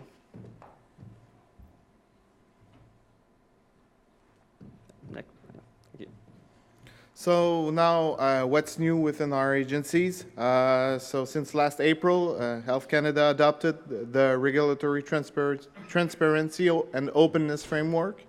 So there are different activities that will support that initiative. Mainly, this started, the openness and transparency work started a while ago when we began to post the product recalls on our website, and then this will expand in the next months. Mainly the activities that and what will be posted soon are the consumer product safety risk assessment framework. So what we look at when we do risk assessment, risk assessments are what will support our the general prohibition I talked about earlier. Also, we're going to post our quarterly consumer product safety incident report summaries and also our product enforcement summary reports. So, because we do have also, we're working with border, but we are also looking at retail levels. So we're doing inspection at retail levels. And this is enclosed in a cyclical enforcement program that mainly makes us look at these products on a frequent basis, like with regards to toy, for example. We're gonna do 2 cyclical enforcement projects per year, minimum, so to look out for certain aspects of this legislation and those requirements. Also, we're also asking for Canadians to give us feedback on how we do things, and also, we have committed to report annually on what we did achieve in the last year. So now it's the openness is something that, and transparency is a really important thing now in Canada. So we're moving on to fulfill those requirements. Also, on the regulatory aspect, in 2004, new requirements came into force with regards to TSEP, which is a tris-2-chloroethyl phosphate in certain products. What products are they? Well, that's why I'm talking about them. It's mainly with regards to toys and with regards to all children products that are intended for children under 3 years of age. And this touches only products that are made of or contain polyurethane foam. So those requirements touch, this prohibition touches solely those products.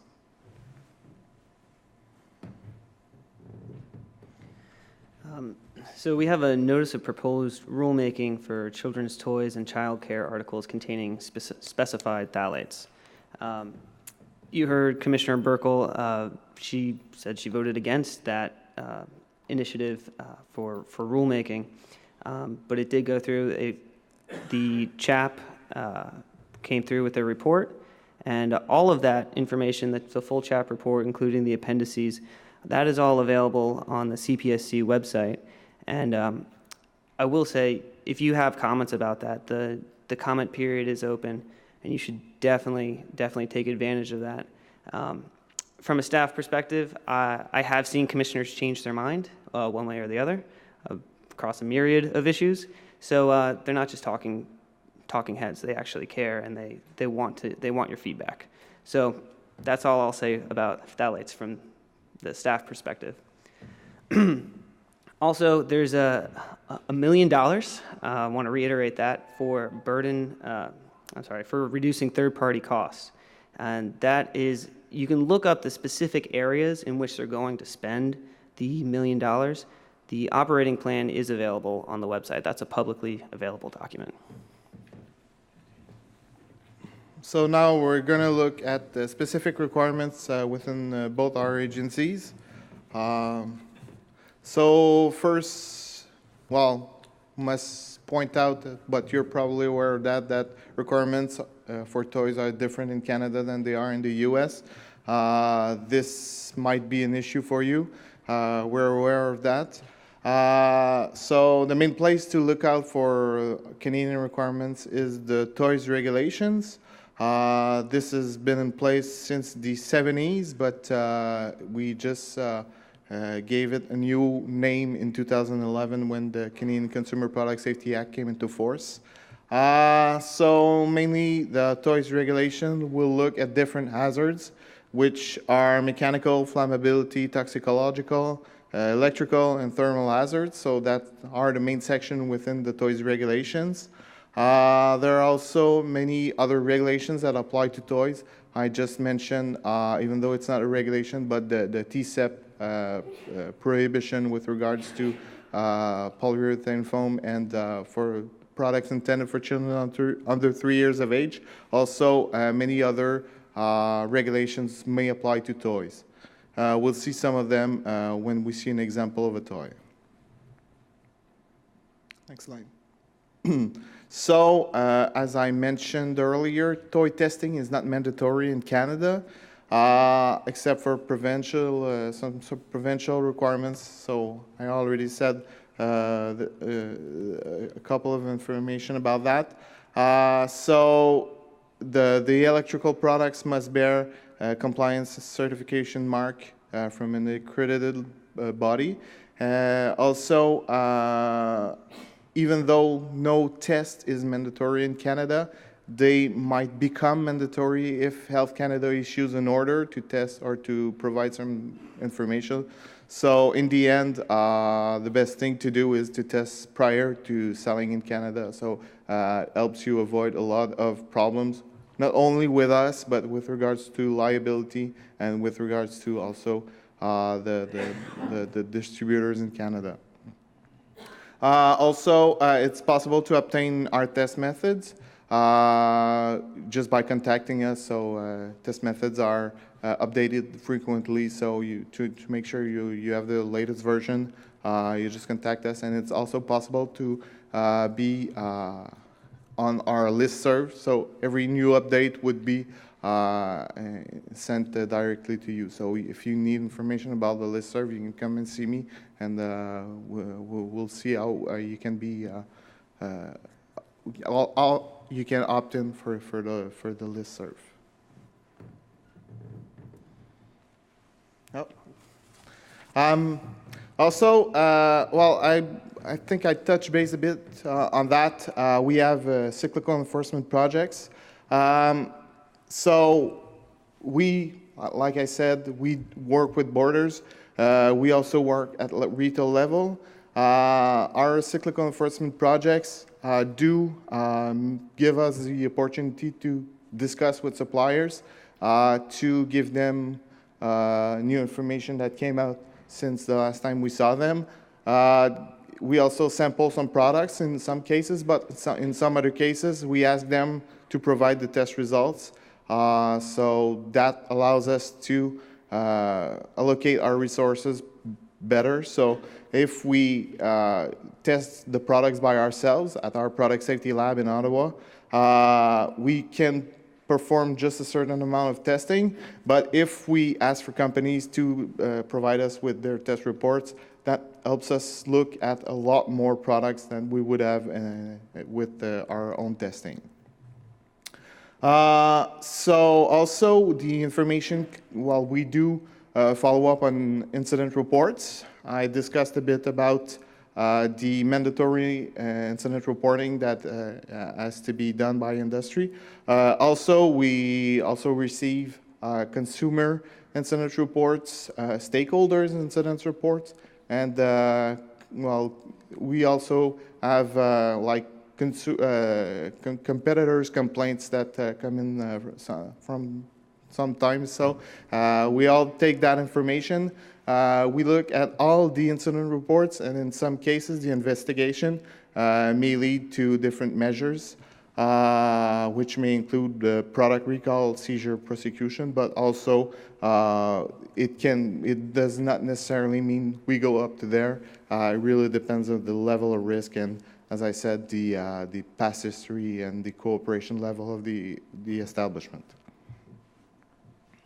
All right, now my turn. So the CFR requirements have been in place since the 1970s. That's your classic small parts, sharp points, sharp edges. In 2008, CPSIA made all of those, incorporated 963 and made the requirements of 963 mandatory. And now any changes, as we saw in the earlier presentation, those will need to be adopted and incorporated into the regulation by the Commission. This is a process that's happened a couple times now since 2008, and it's pretty smooth. And the Commission is always looking to vote in the interest of safety. So it's very rare that you'll see the Commission. There has to be a very, very good rationale to either sort of keep the status quo, and they'll pretty much never reduce safety. So any changes that way. Slide. To enforce those regulations, at a staff level, I can vouch that we have a pretty solid relationship from staff to staff among the Customs and Border Protection. I went to the Port of Baltimore on a field trip actually one time, and not a field trip school, like work field trip. And I've been doing this for 5 years. I'm not fresh out of school. There was a customs agent with a box cutter and our guy, a CPSC investigator with a box cutter, and they were both just digging through boxes, looking at stuff, and it was pretty cool to see them working in the same warehouse, side by side, inspecting shipments. So that's cool. So that's actually how a lot of stuff makes its way to my lab in the mechanical testing area. We'll also investigate individual claims. Either a consumer will report an injury or an incident, and we have a mechanism to go out and survey the marketplace and collect those samples.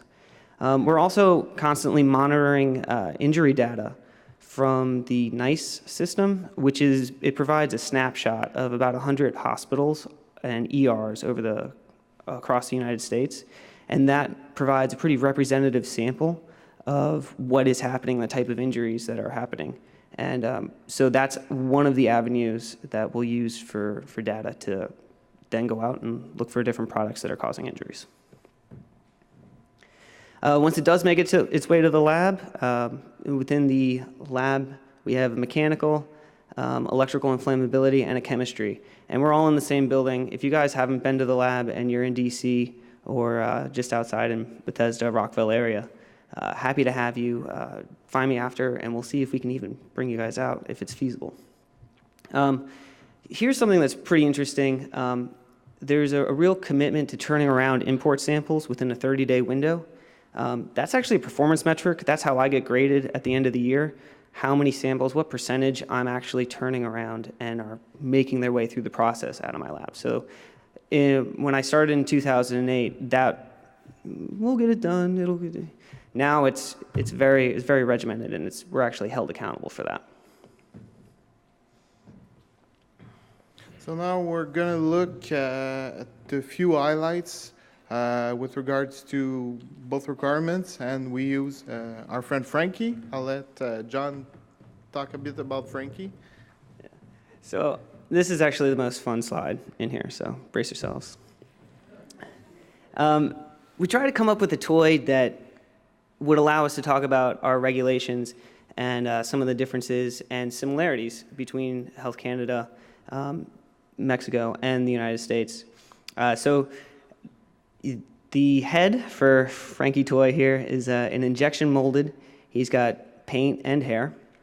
The mouth is a sound-producing speaker. I thought it'd be funny if he played Ride of the Valkyries, a little intimidating toy, and directly juxtaposed with a hand that's a pacifier. We have a projectile for the other hand. I don't know how he grabs things. I don't know how he picks things up. The neck is stiff. It bends back and forth, and it's got magnets embedded in the side. The body it contains a battery compartment, and it's your typical teddy bear stuffed toy. And the feet are a plush material and have magnets on the tips of the toes. So you can actually put the feet up, connect them to the head, and you can wear it as a backpack. So it was a nice chance to get creative. So next slide, please. So there's a couple things that are going to pop up. So just, yeah, thank you. After testing toys for about 5 years, I can look at a toy and pretty much tell what's going to go wrong. The first thing that we're going to look for are heavy elements in the surface coating. We're also going to be looking for phthalates. How compressible is the head? That gives us a pretty good idea. And if I'm not sure if the inspector didn't tag it for phthalates, and I have suspicions, I can just walk down the hall and say, hey, can you guys tell me? We've also got some hard eyes and nose. You'd be surprised how many teddy bears still have barely sewn or barely glued eyes. And if those come off, that's a small part, and that's a regulation that's been around since the 70s. And then also we have flashing. The interesting about that flashing is that it's not technically a sharp edge, but if there are enough incidents and enough data, we can actually classify it as a defect. So we can still get into the head. The mouth. These are the sound requirements, and these are being updated in the 2015 version of 963. But if it plays noise, we test it. We have the ability to test it. So next, please. The neck bolts, we're looking for small parts. Are they small parts? Are they hazardous magnets? Do they dislodge with foreseeable use and abuse? And a lot of people actually don't know about the flexure test. This is a really old test, but it's still applicable. You know when you bend a spoon, like a cheap spoon, back and forth a couple times and it snaps off? That's exactly the test that we're looking for here. We're looking for sharp edges, sharp points. So we've got the projectile device. I just want to give an anecdotal device. Most of the times that I personally see toys fail, or projectiles fail, the small part, the dart tip covering, dislodges. And that it can't have a small part. So just heads up, that's what I see the most. So the pacifier, I had a backpack, like a monkey thing, and it had a baby bottle, a pacifier, and like a little electronic game. And it was age graded for like 0 to 12 or whatever. So I wanted to put that in there because I wanted you guys to be aware of the weird stuff that I see sometimes and the weird combinations. So it makes me laugh.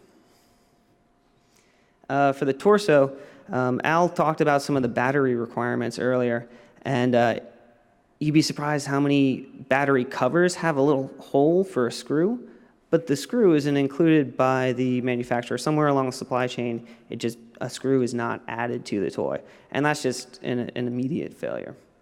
We also have the clean stuffing materials and some of the other requirements that I'm sure you guys are familiar with.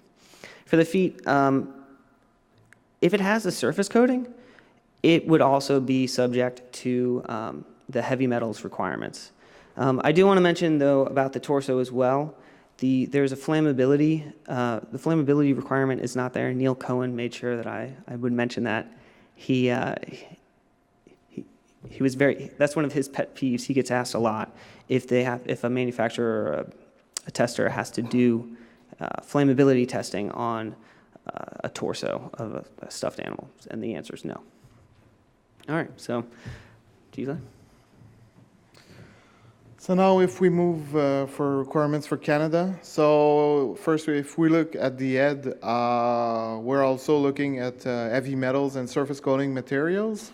The classic heavy elements that we see in here too. Also we look at lead in the actual substrate. So within the plastic, lead is limited to 90 ppm. For products that are intended for children under 3 years of age. Also, we look at phthalates. Phthalates requirements only apply to products that are made of vinyl. So that's where we're going to look at. So we can do a pre-screening.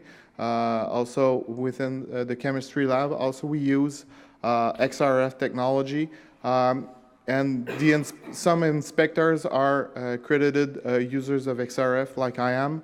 So we can, on the field or usually in our office, we can do some pre-screening testing with regards to heavy elements and also to phthalates, just to pre-screen if the product has a lot of chlorine. Well, it might be vinyl, so that helps us to determine if we send the products to the lab. Also, we're looking to for flammability, so we're gonna look for the air. So if the air come a flame, if we put the flame for 1 second, this flame must self-extinguish within 2 seconds. Then the ardent eyes and nose attachments, the requirements are a little different in Canada. So our way of testing it is we suspend a free weight to the eye or to the nose, and this is suspended for 5 minutes.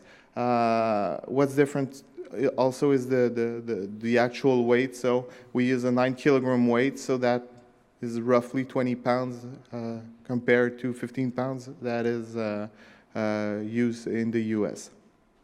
Then with regards to the flashing, we're mainly looking at sharp edges, sharp points, in that kind of situation. Also, it would be considered a small part if it separates after reasonable and foreseeable use. Then if we move to the sound, in Canada, the sound measuring I think is unique, and I hope in mid-term basis that is gonna change, because mainly we have a set limit of 100 decibels, and this is for all toys. The difference is how we measure it. So we measure it at an ordinary use distance. For example, a toy phone would be measured at 1 centimeter distance. In that case, it's a handheld toy, so that would be measured at 15 centimeters. So we have 8 different categories of toys with those their set of coordinates to make sure we measure them the same way every time. If we move to the neck, we're looking at small parts. The small parts cylinder is, now I think internationally the same. So it's the same thing in Canada. We'll look for small parts only in toys that are intended or very likely to be used by children under 3 years of age. Also, one little difference in Canada is that when we do test for small parts in toys specifically, we also we can add a 1 pound force on top of the actual part that we're testing to see if this becomes totally enclosed in the small part cylinder. So this is probably unique within the. In Canada, it's unique within the toys regulations. We don't see that for other children's products, and it's different from a lot of other testing parameters elsewhere in the world. Also, we're looking at magnets.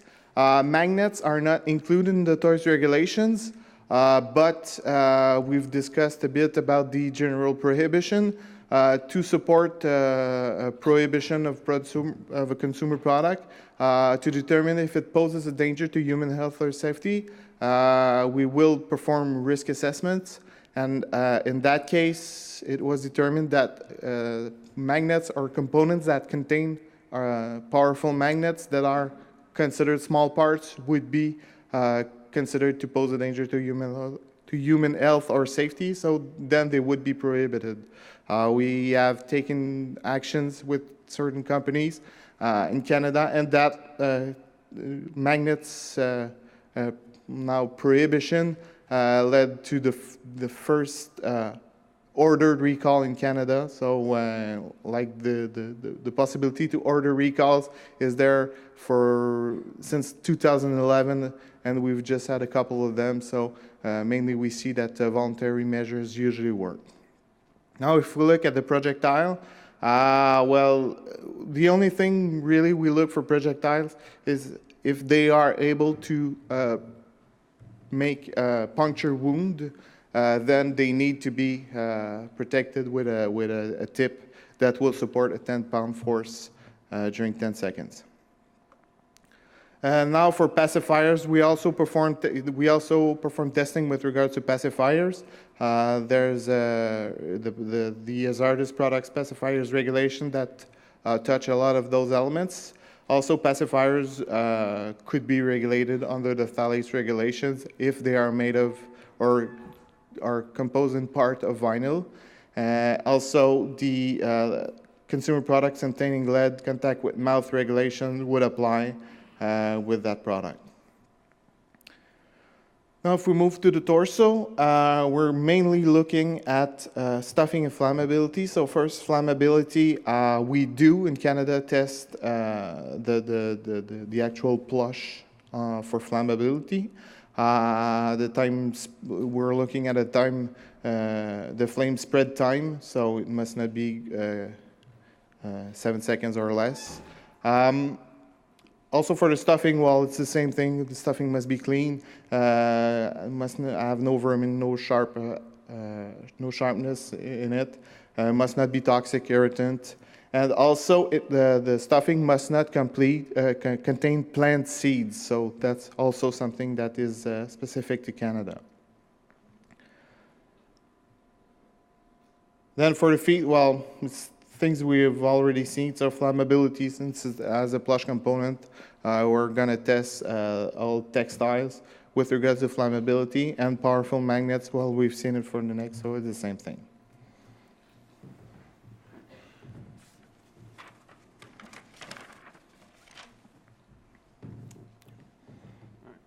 So the next couple of slides are going to be about some of the ways that Canada, the United States, and Mexico have been working together. So CPSC and Health Canada all have the same goal, is to have safer toys.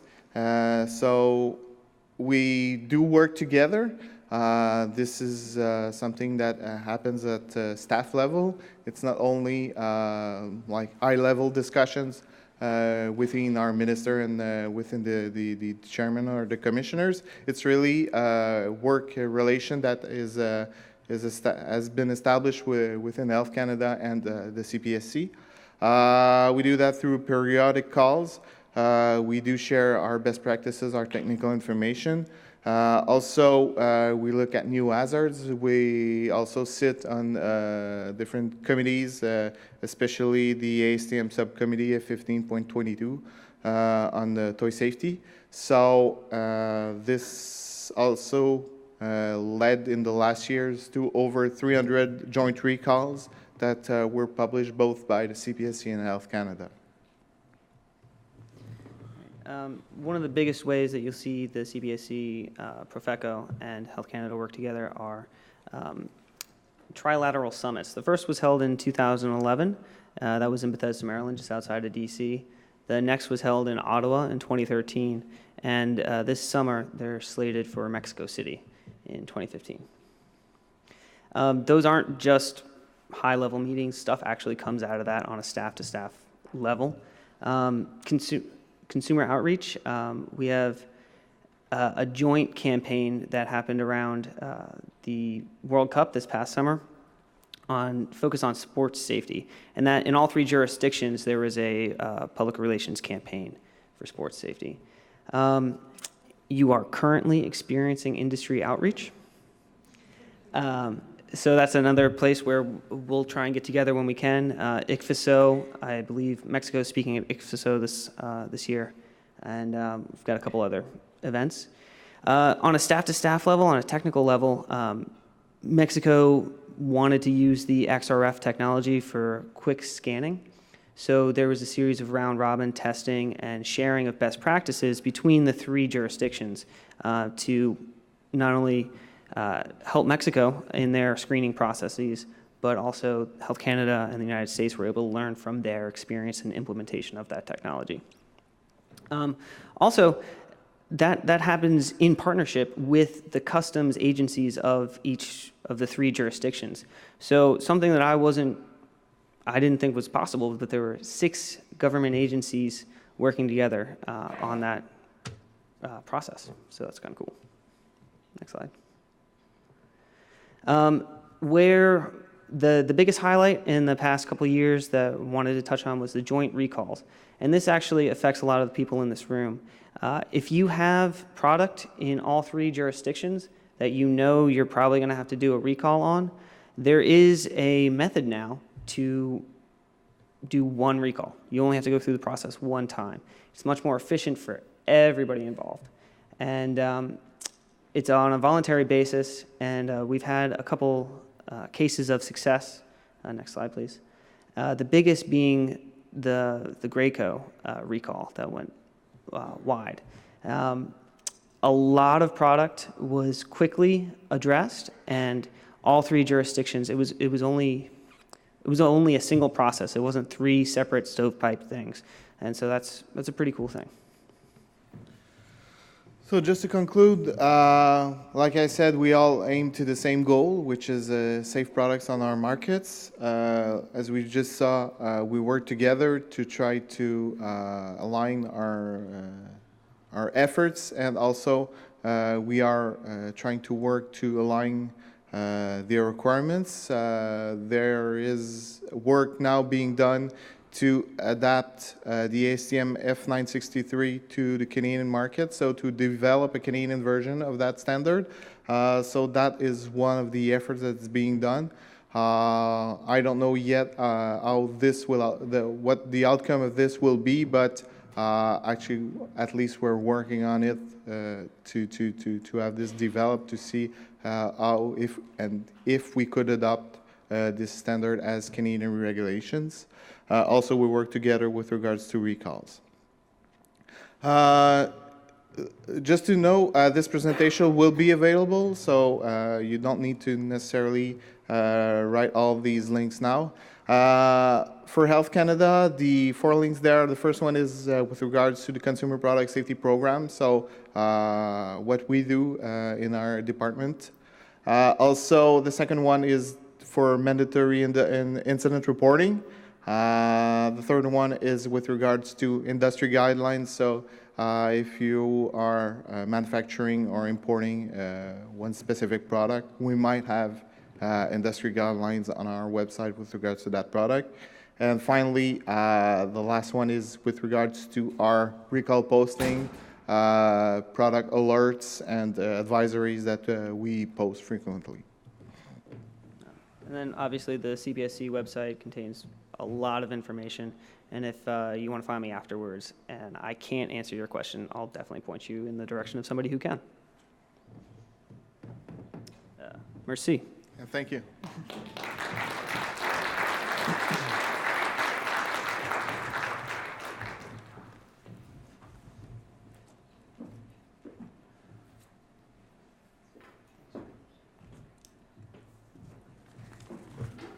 Thank you to John Massal and Gisela Boucher from CPSC and Health Canada, respectively, and to CPSC for recommending that U.S.-Canada panel for today's agenda.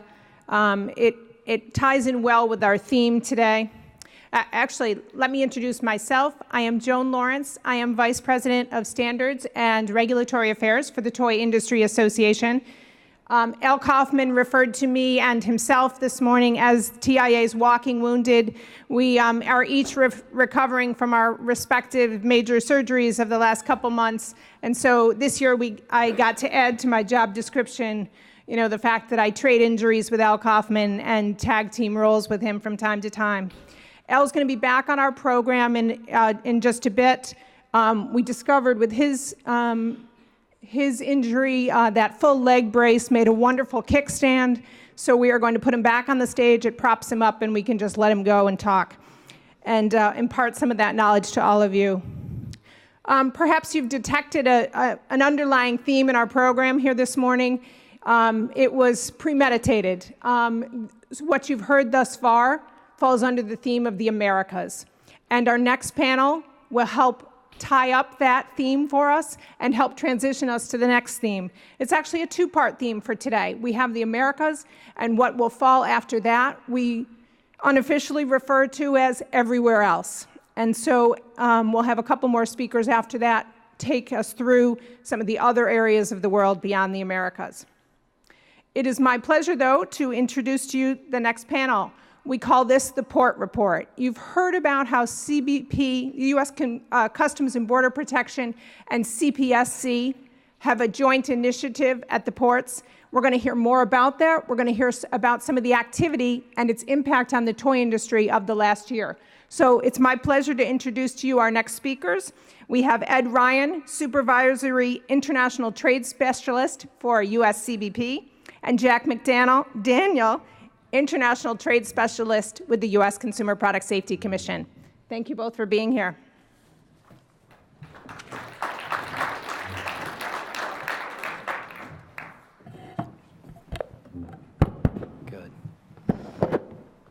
Good morning, everybody. I'm Ed Ryan. I'm with U.S. Customs and Border Protection. I'm based out of Washington, D.C., and I help to oversee a national targeting group, which we'll talk about today. The point of the presentation is kind of twofold. Part one is to give everybody a good understanding of how we do the work that we do, and that's CBP in partnership with CPSC. Yes, my name's Jack. I'm Jack McDaniel. I'm International Trade Specialist with the Consumer Product Safety Commission. First, I'd like to thank the Toy Industry Association for having me here today. And as you are aware, of course, CPSC has become more active in the import world. And there's a reason for that. There have been many changes. Primarily, this is due to the Congress passing the Consumer Product Safety Improvement Act, which you heard about in the previous presentation, but among other things that were mentioned then, something else that introduced enhanced cooperation requirements between the Consumer Product Safety Commission and Customs and Border Protection. And because of that, agencies have needed to make many adjustments. And as CPSC has become very, very integrated with CBP in the import process and how we actually operate at the ports of entry. So today I'll offer some, just a few brief comments along with Ed's from the perspective of CPSC and how we're addressing the import safety risk at the border, particularly the work that we're doing at the Commercial Targeting and Analysis Center in Washington, D.C. in conjunction with CBP. So I hope that you'll gain some informative information from the presentation today. I think you will. Great. Thanks, Jack. So 2 parts to the presentation. The first dozen or slides or so is going to walk you through who we are, how we're arranged within our center, and then it's going to give you our playbook. So how we do the work that we do every day. I think that's important for you all to understand, just from our perspective, how we're doing the work, how we're mitigating risk. We try and unpack that in 6 easy steps. And then the last couple slides, we hope are more engaging in terms of our time here at Toy Fair and how you can engage with us and we can engage with you at the ports of entry.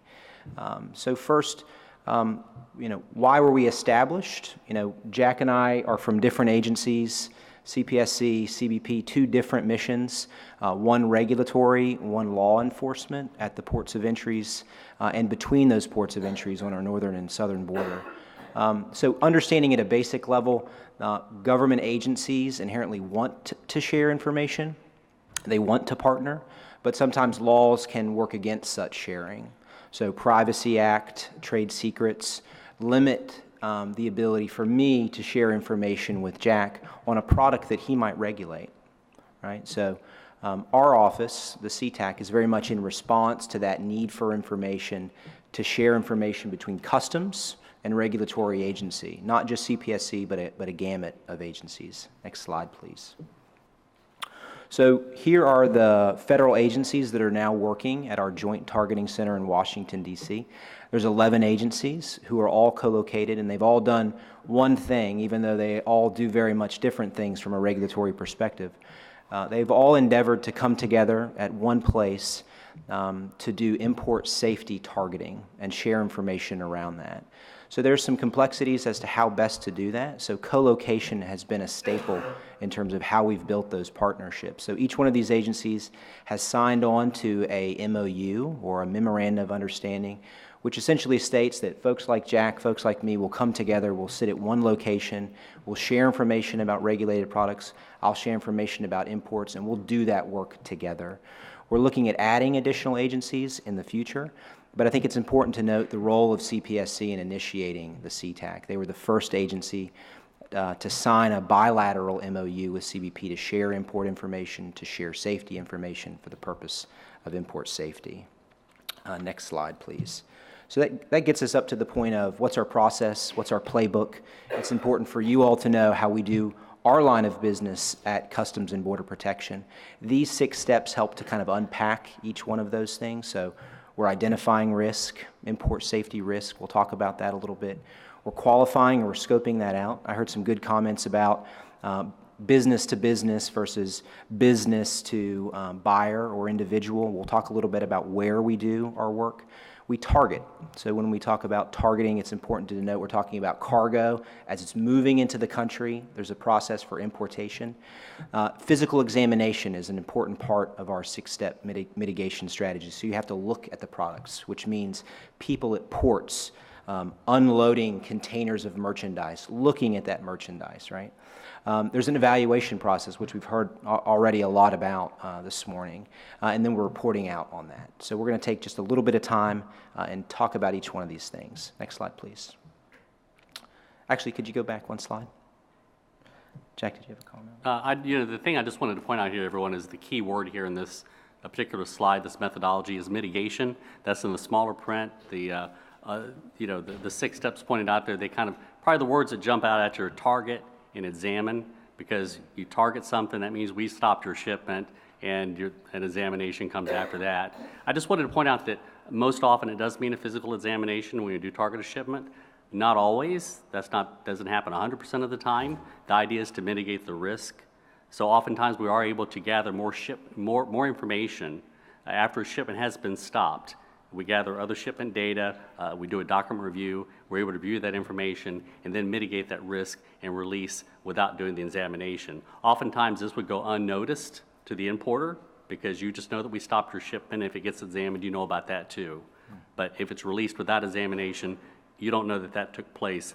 That is often the case. So we're on board with the CTAC. CPSC is on board with CPSC at the CTAC in this 6-step process because it helps us to mitigate the health and safety risk at the border while facilitating the flow of legitimate cargo. Great. Thanks, Jack. Next slide, please.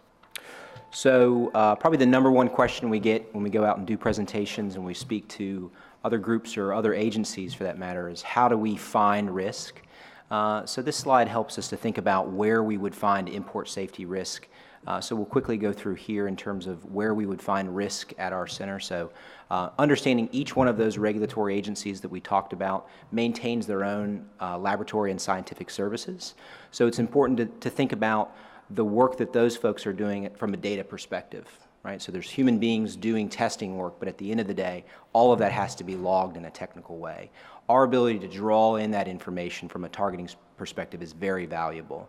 But prior to the CTAC and the establishment of our joint partnership, that was very difficult from an information sharing perspective. So that's happening now today.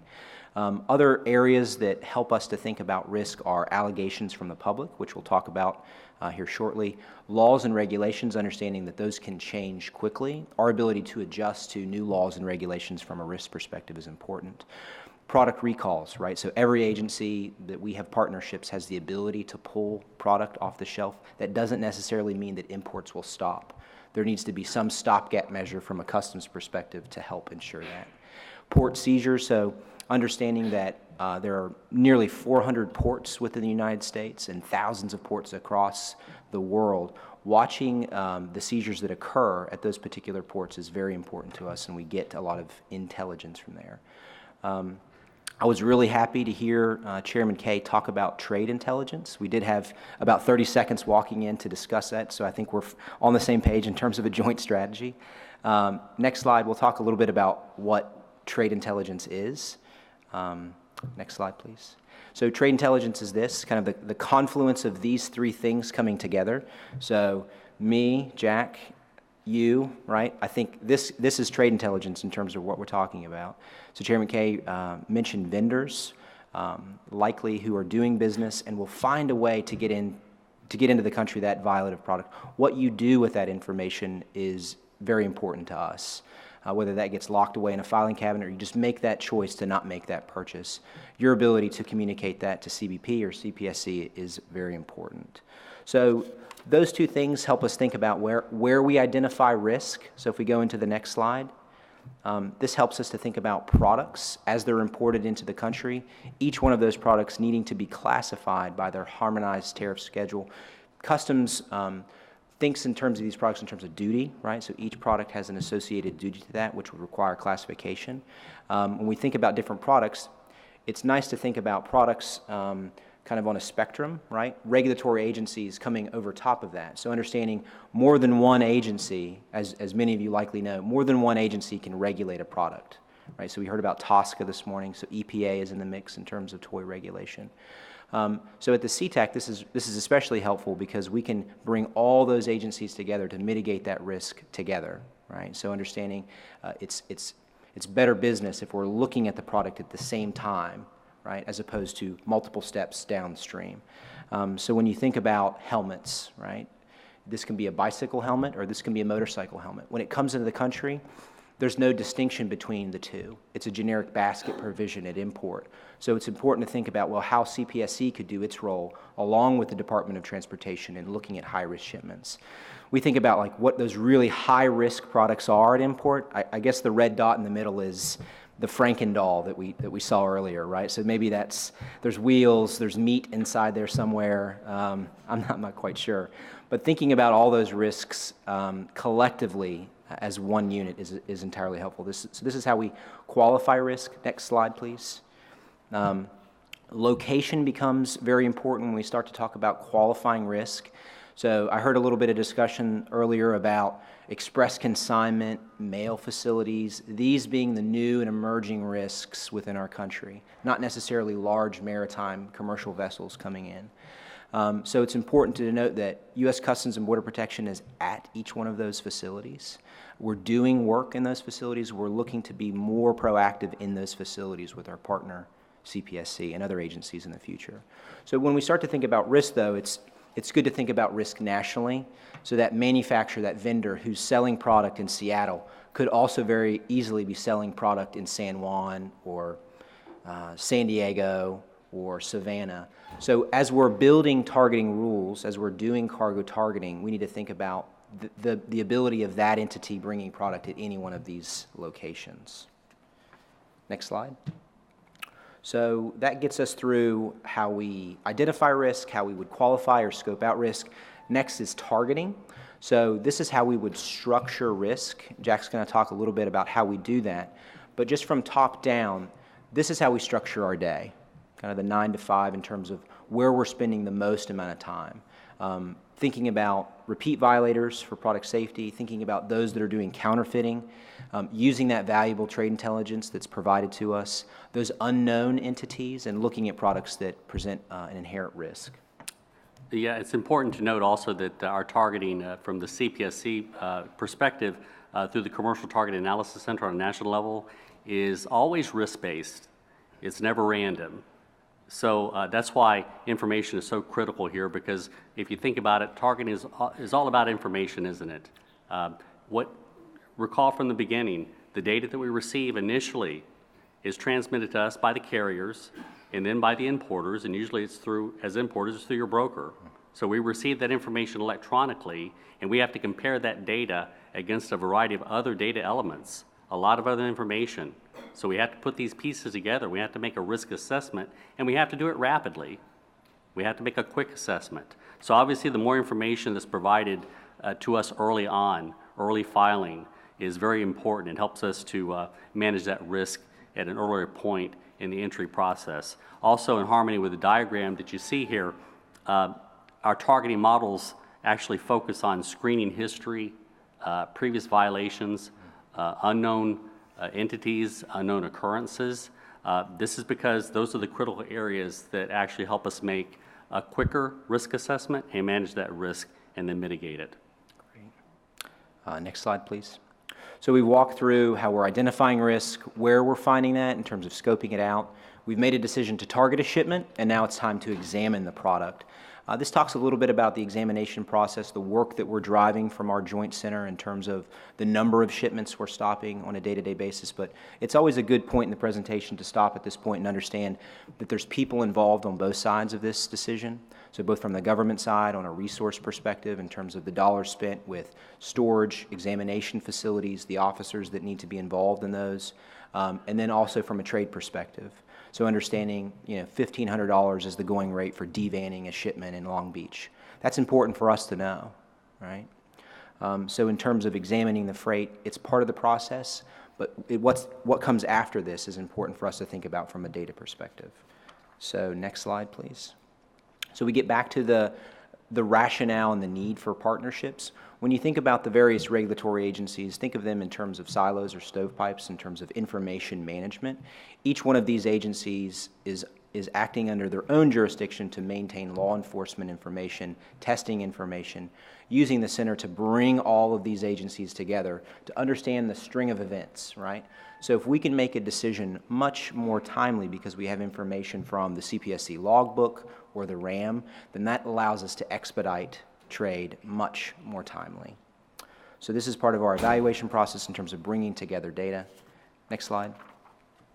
And then we would wrap up the final of the 6 steps by reporting out. So you kind of have 2 components of this. So there's the internal piece where I, as CBP, as the host of the CTAC agencies, would have to report out on the findings. So to tell Jack at the end of the month, we've targeted X number of shipments. This is the disposition of those shipments. This is the targeting rate and effectiveness of that work across all agencies. And then there's the external piece of that. So last year, we endeavored to partner with TIA, with Al and with Ed, along with CPSC and CBP to do a public messaging campaign about unsafe toys. It reached close to 55 million viewers. So widely successful, but I do see that as a part of external messaging as well. Next slide. So that gets us through our process for how we're doing the work that we're doing at the CTAC. Hopefully that gives you guys some good perspective as to how we're structuring the work between CPSC and CBP. In the last few minutes, I just wanted to touch on kind of 2 high-level slides in terms of what's happening at CBP from a trade transformation perspective.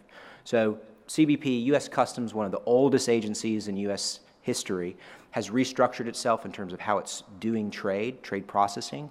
I am assigned to a Center of Excellence and Expertise out of Atlanta, Georgia. I help to think through enforcement for that new center. We've essentially taken that whole harmonized tariff schedule and we've chunked it up into 10 bits. Consumer products is one of those bits, so we're working very closely with Jack. It's a membership-based Center of Excellence and Expertise, so I would encourage folks who are large in nature, who are doing a lot of importing, to talk to me about what partnership might look like with the C. Next slide, please. I'm glad that Health Canada is here today. We're doing a lot on the international front. I had the opportunity to participate at the ICFSO conference this past summer in Brussels. It was a great experience to sit with Al and some others. Good strategic partnerships with organizations like Sanko and other EU-based organizations, many regulatory agencies in Europe and Asia, but a lot of the close partnerships that are forming right now are taking place within the North American front. So with Health Canada, Canada Border Service Agencies working very closely right now, as well as SAC Profeco in Mexico as well. So the last few minutes, next slide please. We wanted to talk about some practical things that we could do together, right, to do two things, right? So increase enforcement, right, and help to facilitate trade. So this is probably the #1 question that we thought we would get at Toy Fair. So the next two slides kind of help to cover that. So your toy shipment is stopped. What do I do? So we tried to boil this down into 4 succinct steps that you could take. So step 1 is you would contact Rebecca in the back. Rebecca, please raise your hand. That's Rebecca. Hopefully you know Rebecca. If you don't know Rebecca, please take time today to introduce yourself, because if your shipment stopped, you're going to want to contact her. If you could provide TIA with the following 5 things, that would be really helpful, because what she's going to do is she's going to package that up and she's going to send it over to me. And I'm going to work with Jack, and we're going to try to the best of our abilities to review that information in a timely fashion and to respond appropriately. Sometimes that's going to be because we targeted your shipment. Sometimes.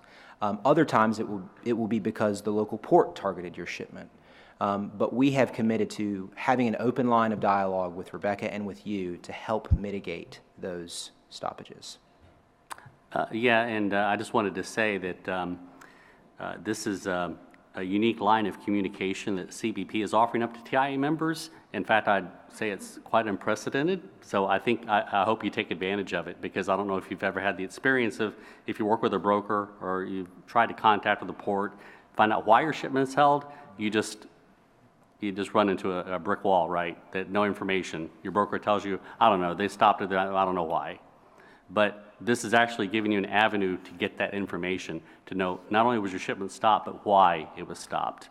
And just the last point Ed touched on a little bit, I just wanted to emphasize that these are toys we're talking about, so if your shipment of toys is stopped at the port for examination, it's probably not good just to assume automatically that CPSC had something to do with it. That is not always the case. CBP stops cargo for a variety of reasons. There's oftentimes local programs, local operations, compliance measurement programs, security issues that are going on there that are completely unrelated to CPSC. So sometimes if it is stopped on behalf of CPSC, we want to offer you that transparency and to let you know why that shipment is of concern to CPSC. We want you to know why we are concerned with those toys. Great. So next slide. So trade intelligence was referenced earlier. These are an additional 4 steps that you can take if you have information. As Chairman Kaye said earlier, so if you have information about a vendor, what are you doing with that information? So we need to create a process, is what he said. Well, here we go. So 4 easy steps that we can follow to get and receive trade intelligence. So kind of on the inverse. Names of the companies involved, that's important, right? A product description is helpful. The date of when that occurred, right? Location of that, either on the foreign side or on the domestic side.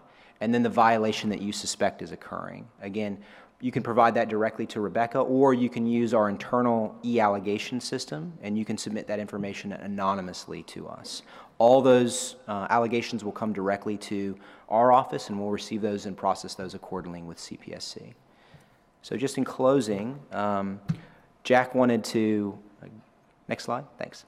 So Jack wanted to assist even further, and just to say, okay, so you have a shipment that has been stopped, right? But what can we do to avoid those stoppages? Jack's going to provide some insight into what we can do to stop those. Yeah, well, avoiding the pitfalls that could delay release. We put this together a couple of years ago for another group, and I can't remember what the group was, but it seemed to garner so much attention from the people we were talking to, importers, the trade, that we decided to offer it up in, other trades presentations, other venues. So what I did is I developed this from a perspective, I was thinking along the lines, okay, I've been doing this work for, I used to work with CBP, now I'm with CPSC. I know how cargo works. I know why shipments are stopped for examination. Now, if I were to be an importer tomorrow, what would I want to take with me? What would I want to know? So these are the bullet points that I would take with me. It used to be 10, now it's 9, and it took one off because it really doesn't apply to you folks. But if you have a couple of things going on here, the first 4 bullet points are, these are the issues that would help you avoid your shipment being flagged for examination in the first place. So if you notice how it goes, you wanted to, I mentioned early filing of your 3461, which is your entry document. To ensure that your broker or you are filing the data correctly and the information is complete, accurate, goods are classified properly, the manufacturer identifications are accurate. Accuracy is so important because this information is being transmitted electronically. So if it's not accurate, I can't tell you how many times I see shipments get stopped, get flagged because of just incorrect data that was submitted by the importer, by the broker. In fact, if there's one bullet point on here I'd point out to, and these first 4 would be the ones talking about the manufacturer ID. Ensure that is the actual manufacturer. Try to do that. Ensure that it's actual manufacturer of the product, not your distributor or your invoicing party or agent. Even the CBP may permit you to use that as an ID. Tell your broker, no, please use the actual factory, the manufacturer name, foreign manufacturer name in that ID. That will help facilitate the movement and would decrease the likelihood of a red flag. Okay, and the next 4 bullet points, this would kind of be what you would want to keep in mind if your shipment is stopped, it is going to be examined. This would help facilitate that examination process so it does not delay at the port for an unnecessary period of time. So you'd want to make sure your invoices are correct, accurate, the certificates are readily available. We talked about the certificates earlier. That's a regulation, it's a requirement. If they're accurate, everything is there, third-party testing, all the details, that makes things go so much smoother through the examination process. In the last bullet point, you know what, that's kind of a no-brainer. I'm assuming that everyone here does that. But I just wanted to underline what the chairman was speaking about earlier, and that is the fact that CPSC has taken a very, very close look at the supply chain. We want to know the manufacturers, the foreign manufacturers that are bringing these products to the United States, sending these products to the United States, all the way down to knowing who the actual factory is, the name of the factory, and the place where it was actually manufactured. That information is becoming very, very important to CPSC. I really can't emphasize that enough. So please keep that in mind. Great. Next slide. Thank you all for your attention today.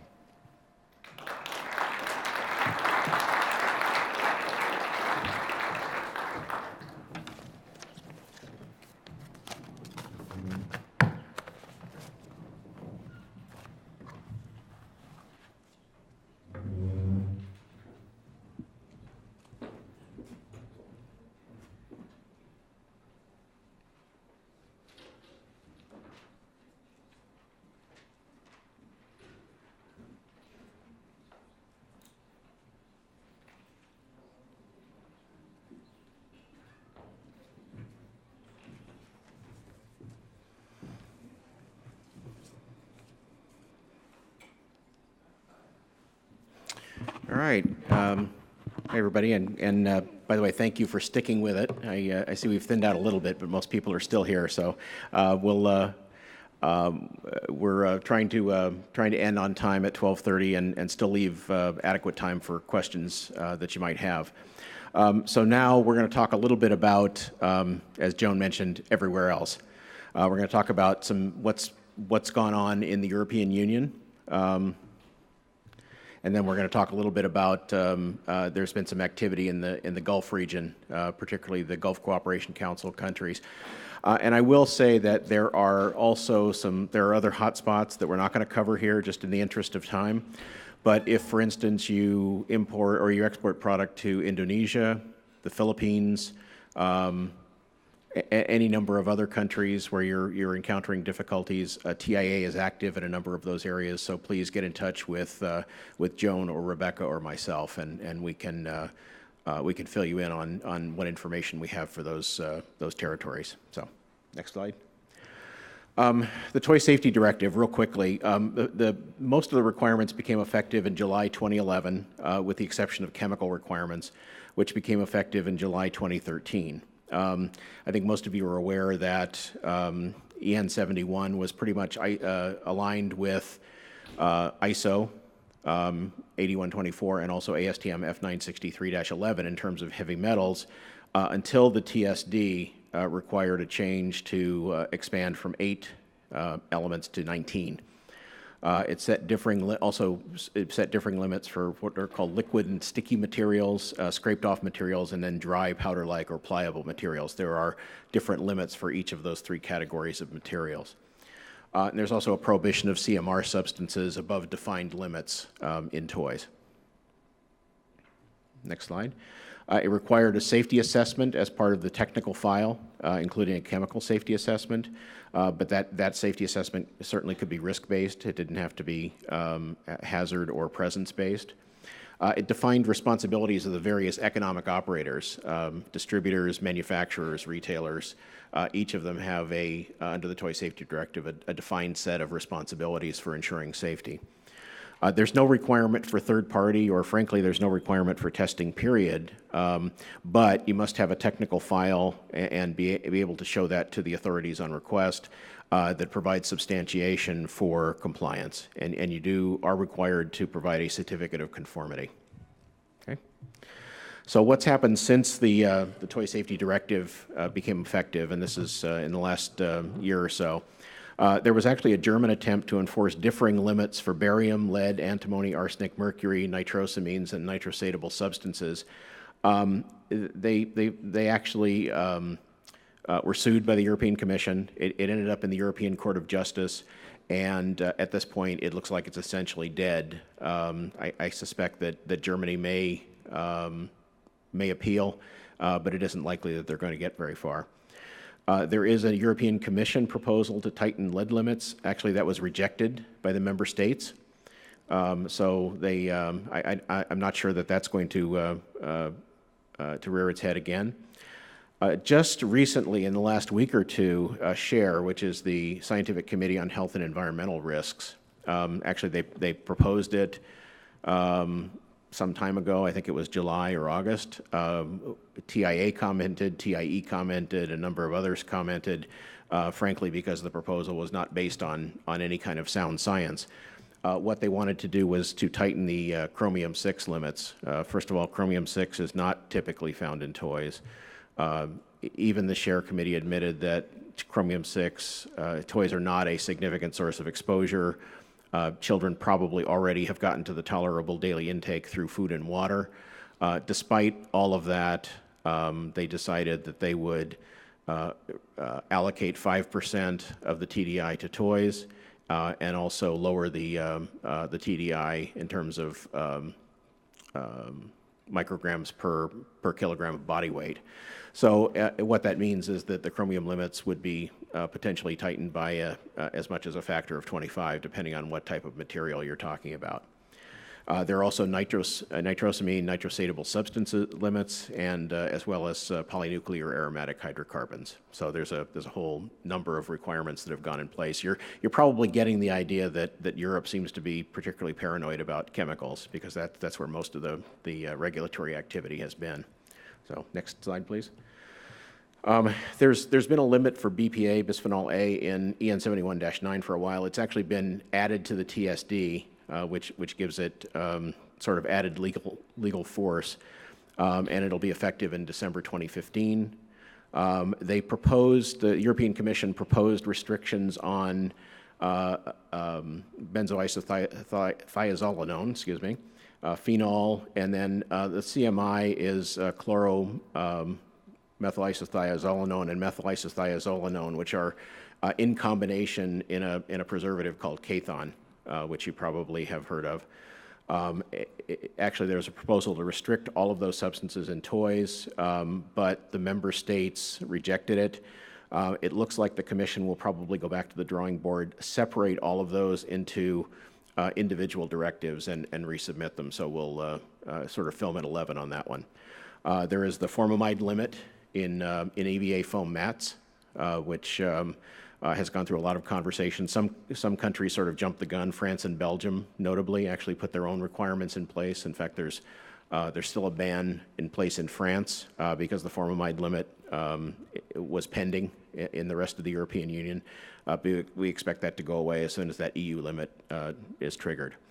And then finally, the French had a requirement that they proposed for what they call the Triman. It was actually a recycling symbol that was unique. It was unique to France, didn't harmonize with anywhere else in the EU or, for that matter, anywhere else in the world.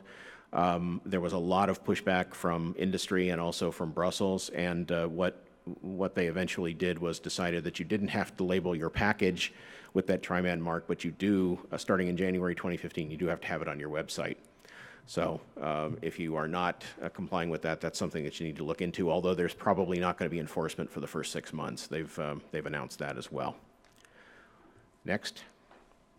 So what's likely to be coming in the future? There are going to be more restrictions on specific CMRs. As I mentioned, some of them the Commission is going back to the drawing board on. Endocrine disruptors. This seems to be a hot topic. I really dislike this term because what they're really talking about are substances which can be active at endocrine sites, but they aren't necessarily disruptors in the sense that people typically take that to mean. The Scandinavian countries are pushing hard on the European Commission to make some of these requirements EU-wide. And so actually the European Commission, because they didn't move fast enough in Sweden's view, has actually been sued. And then the European Council, which is the representatives of the other member states, have actually joined the suit, frankly, to force the European Commission to come forward with a proposal for how to deal with the endocrine disruptors. So we'll probably be seeing that in the next, let's say, 6 months to a year. Nanomaterials are also an area where the European Commission has shown quite a bit of interest. There's a consultation out currently, and there's a lot of NGO pressure to approach these substances in a unique manner. The European Commission's approach was that they could be dealt with like any other chemical. The NGOs were having none of that, and so I think the European Commission will probably eventually have to go back to the drawing board. So again, Film at 11, we will keep you apprised as some of these issues pop up at the Commission level or in the individual countries. So, thank you. Let's move on to the Middle East. Gulf Cooperation Council countries, I think most of you are aware of the fact that they've had a G mark requirement for products sold into that market. You had to label your product with what was called the G mark to indicate conformity with the requirements. And frankly, even though there was a GSO standard, it was in practice fairly loose. In other words, if you could show compliance with EN 71, that was typically accepted. In fact, in most cases, if you could show compliance with ASTM F963, even though it was unofficial, in many cases the localities would accept that. And what was happening was, even though the Gulf Standards Organization was setting a standard and saying you will have this and you will have that, because the enforcement was at the locality level and it was at the discretion of local customs officials, there was not a lot of consistency in terms of how those were being enforced, and that's still the case today. There is a proposed change out there that requires that for that G mark, it requires individual registration. In other words, each item has to be registered with the GSO, and you are given a registration number, which then has to go on the sticker. In addition to that, there's also been some feedback from some of the enforcement authorities that they don't want to see a sticker; they want to see it printed on the package. And frankly, we've gotten information directly from the standards organization that a sticker is acceptable. However, I think what it's hinging on is the definition of permanent. I think there's concern that if you don't have a label that's sufficiently permanent, that's a problem. On the other hand, if you have one that's well adhered and is not going to come off in transportation or distribution, you probably are going to be okay, although you may get some pushback from the enforcement authorities. So that G-Mark label must display that registration number. The proposed change requires, as I said, each individual item to be registered, and it has to be renewed annually. And frankly, this is a significantly increased burden on importers. And what we've done is we've engaged directly with the Gulf Standards Organization. We've also raised this with the U.S. government. Both the United States Trade Representative and the Department of Commerce have been great partners in this, and we've had them raise it at the WTO TDT committee, along with a number of other things that have popped up in other countries. So, next. So anyway, some GCC localities, as I said, are not accepting labeling. The Standards Organization confirms that it's acceptable if they're reasonably permanent. Frankly, one of the bigger issues is inconsistent enforcement. You know, we will, even if we can get a straight answer from the Standards Organization, that doesn't mean that the localities are going to enforce it in that manner. So we continue to hammer away at this one. Next. And that is it. Thank you very much. We'll move on.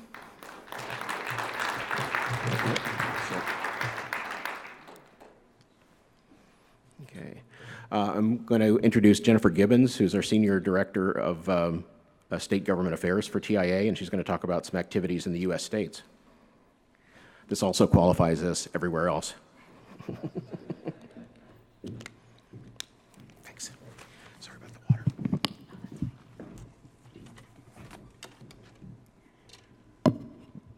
Hopefully you can see me a little bit over this.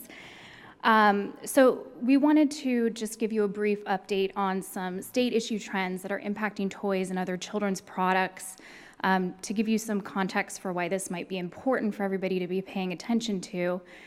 State houses around the country last year passed 4,564 bills. So that's a lot of new laws and regulations going on at the state level. Fortunately, not all of those impacted toys. But we are already tracking 250 bills. The TIA is tracking 250 bills in 2015 that would have an impact on toys and other children's products if they become state law. So this presentation is going to be just a high-level overview. We obviously don't have time right now to get into all 250 bills or some of the specifics of the currently existing state regulations. But my contact information will be available at the end of the presentation if anybody has follow-up questions. One thing that I think is just as important to note is that as states are looking to further apply regulations to toys and other children's products, they're not specifically targeting product safety. And you'll notice the 4 trends that we pointed out today: ingredient disclosure, sustainable design, end-of-life management, and then online privacy for minors. Most of this is not directly related to the safety of your product. Next slide. So with ingredient disclosure, from food to consumer products, there is a notion that, whether real or perceived, that consumers both want and need more information about the products, about their consumer products, what materials are being used, what ingredients are being used, and how products are being made. At the state level, this activity has come in 2 primary forms, which is reporting programs and labeling programs. And I've highlighted some of the existing state laws that most of you should be familiar with. With reporting programs, the Washington State Children's Safe Products Act has, as well as the Maine Safer Chemicals in Children's Products Program. Both of those laws passed in 2008, so most of you should be familiar with those, but if you're not, I'm happy to get you additional information. The Vermont Chemicals Disclosure Program for Children's Products just passed in 2013, so that program is still on its way, moving through rulemaking and into the implementation phases. So the reporting programs, again, the goal is the state prioritizes chemicals of concern for children based on hazard traits. Exposure is generally not much of a factor in these reporting programs. The reporting is based on the presence of the chemicals. Labeling programs, states are really focused right now on labeling for genetically modified organisms. So that's not impacting toys. However, there are other labeling programs such as the California Proposition 65. While that's had limited impacts on toys, I certainly would see this being labeling of ingredients or materials as being an area that we'll see additional state regulation on in the future. Next slide. The second trend we're seeing is a desire for sustainable design and to see products designed, from their inception to be sustainable throughout their life cycle. And there are companies who have made this a foundation of their business, and rather than state legislators looking at sustainability initiatives as being a factor in consumer choice, they're tending to look at it as if company A can do it, then why can't everybody do it? And so the two key areas I think state legislators are examining the most when it comes to sustainable design is product materials and packaging. And related to your product materials, there's the concept of green chemistry and designing products with materials or ingredients that are considered greener or more environmentally friendly. And in some cases, there's a focus on eliminating chemicals with certain hazard traits. California currently has an existing law related to green chemistry, the California Safer Consumer Products Program. That law is just in its beginning phases of implementation, so I think the true impact to toys and other children's products still remains to be seen there. The other areas that states are focusing on is life cycle assessments of products and wanting to see what the impact is of a product on the environment from cradle to grave. Some examples of current state bills that are pending would include carbon footprint labeling for all products. There are companies who have moved forward doing those sort of assessments and labeling, but applying it very broadly would be challenging, I think, for many companies in the toy industry and beyond. And then the last area under product materials is safer alternatives and material substitutions. And for anybody who was here earlier, CPSC Chairman Kaye made some remarks about chemicals, specifically flame retardants. And what state legislators are looking at here is if you have a chemical such as a flame retardant with certain hazard traits, they want to see hazard assessments being conducted on your product or on your product materials, or alternatives assessments being conducted, and then material substitutions being made. At this point, we don't really have states mandating hazard assessments and alternatives assessments to be done, but I would anticipate that given the level of state activity on this issue and work being done collectively amongst the Interstate Chemicals Clearinghouse and some other groups, that it will become a mandate at some point in the future. Sustainable design related to packaging, I think there's really two key things that we're seeing legislative-wise at the state level, and it's mandating the use of recycled materials or source reduction of your packaging via the weight of the packaging or your product concentration. And California does have an existing law there as well, the California Rigid Plastic Packaging Container Program. That law has been around for many years. However, they've just recently expanded it to include additional types of packaging, and toys are one of the areas they have said they intend to focus on. So that's certainly something we want people to pay attention to. Next slide.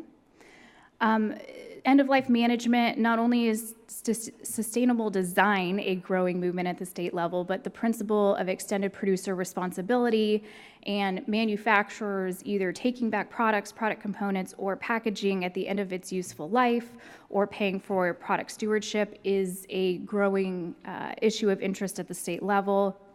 Some of the areas that we've seen a lot of state legislation on in previous years, batteries, not just battery manufacturers taking back their own product, but consumer products which contain a battery or are packaged with a battery. State legislators would also like to see consumer product manufacturers responsible for stewardship of batteries. And I certainly think that that's something that will become law in some states in the future. Electronic waste, for those of you who are making electronic, certain types of electronic toys, you may already be paying into stewardship programs, as there are a lot of state laws on the books related to electronic waste already.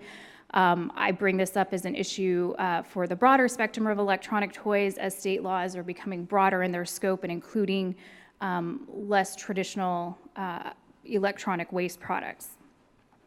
Packaging and paper is always an issue that state legislators look at in terms of take back.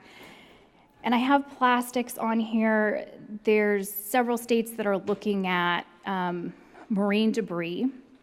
And right now they're focusing on food packaging, but that's certainly an area where I would see in the future additional state regulations could start applying to product stewardship for additional plastic products.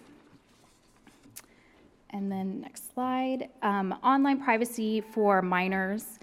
At the federal level, there's the Children's Online Privacy Protection Act, COPPA, which laid a solid foundation for online privacy for minors.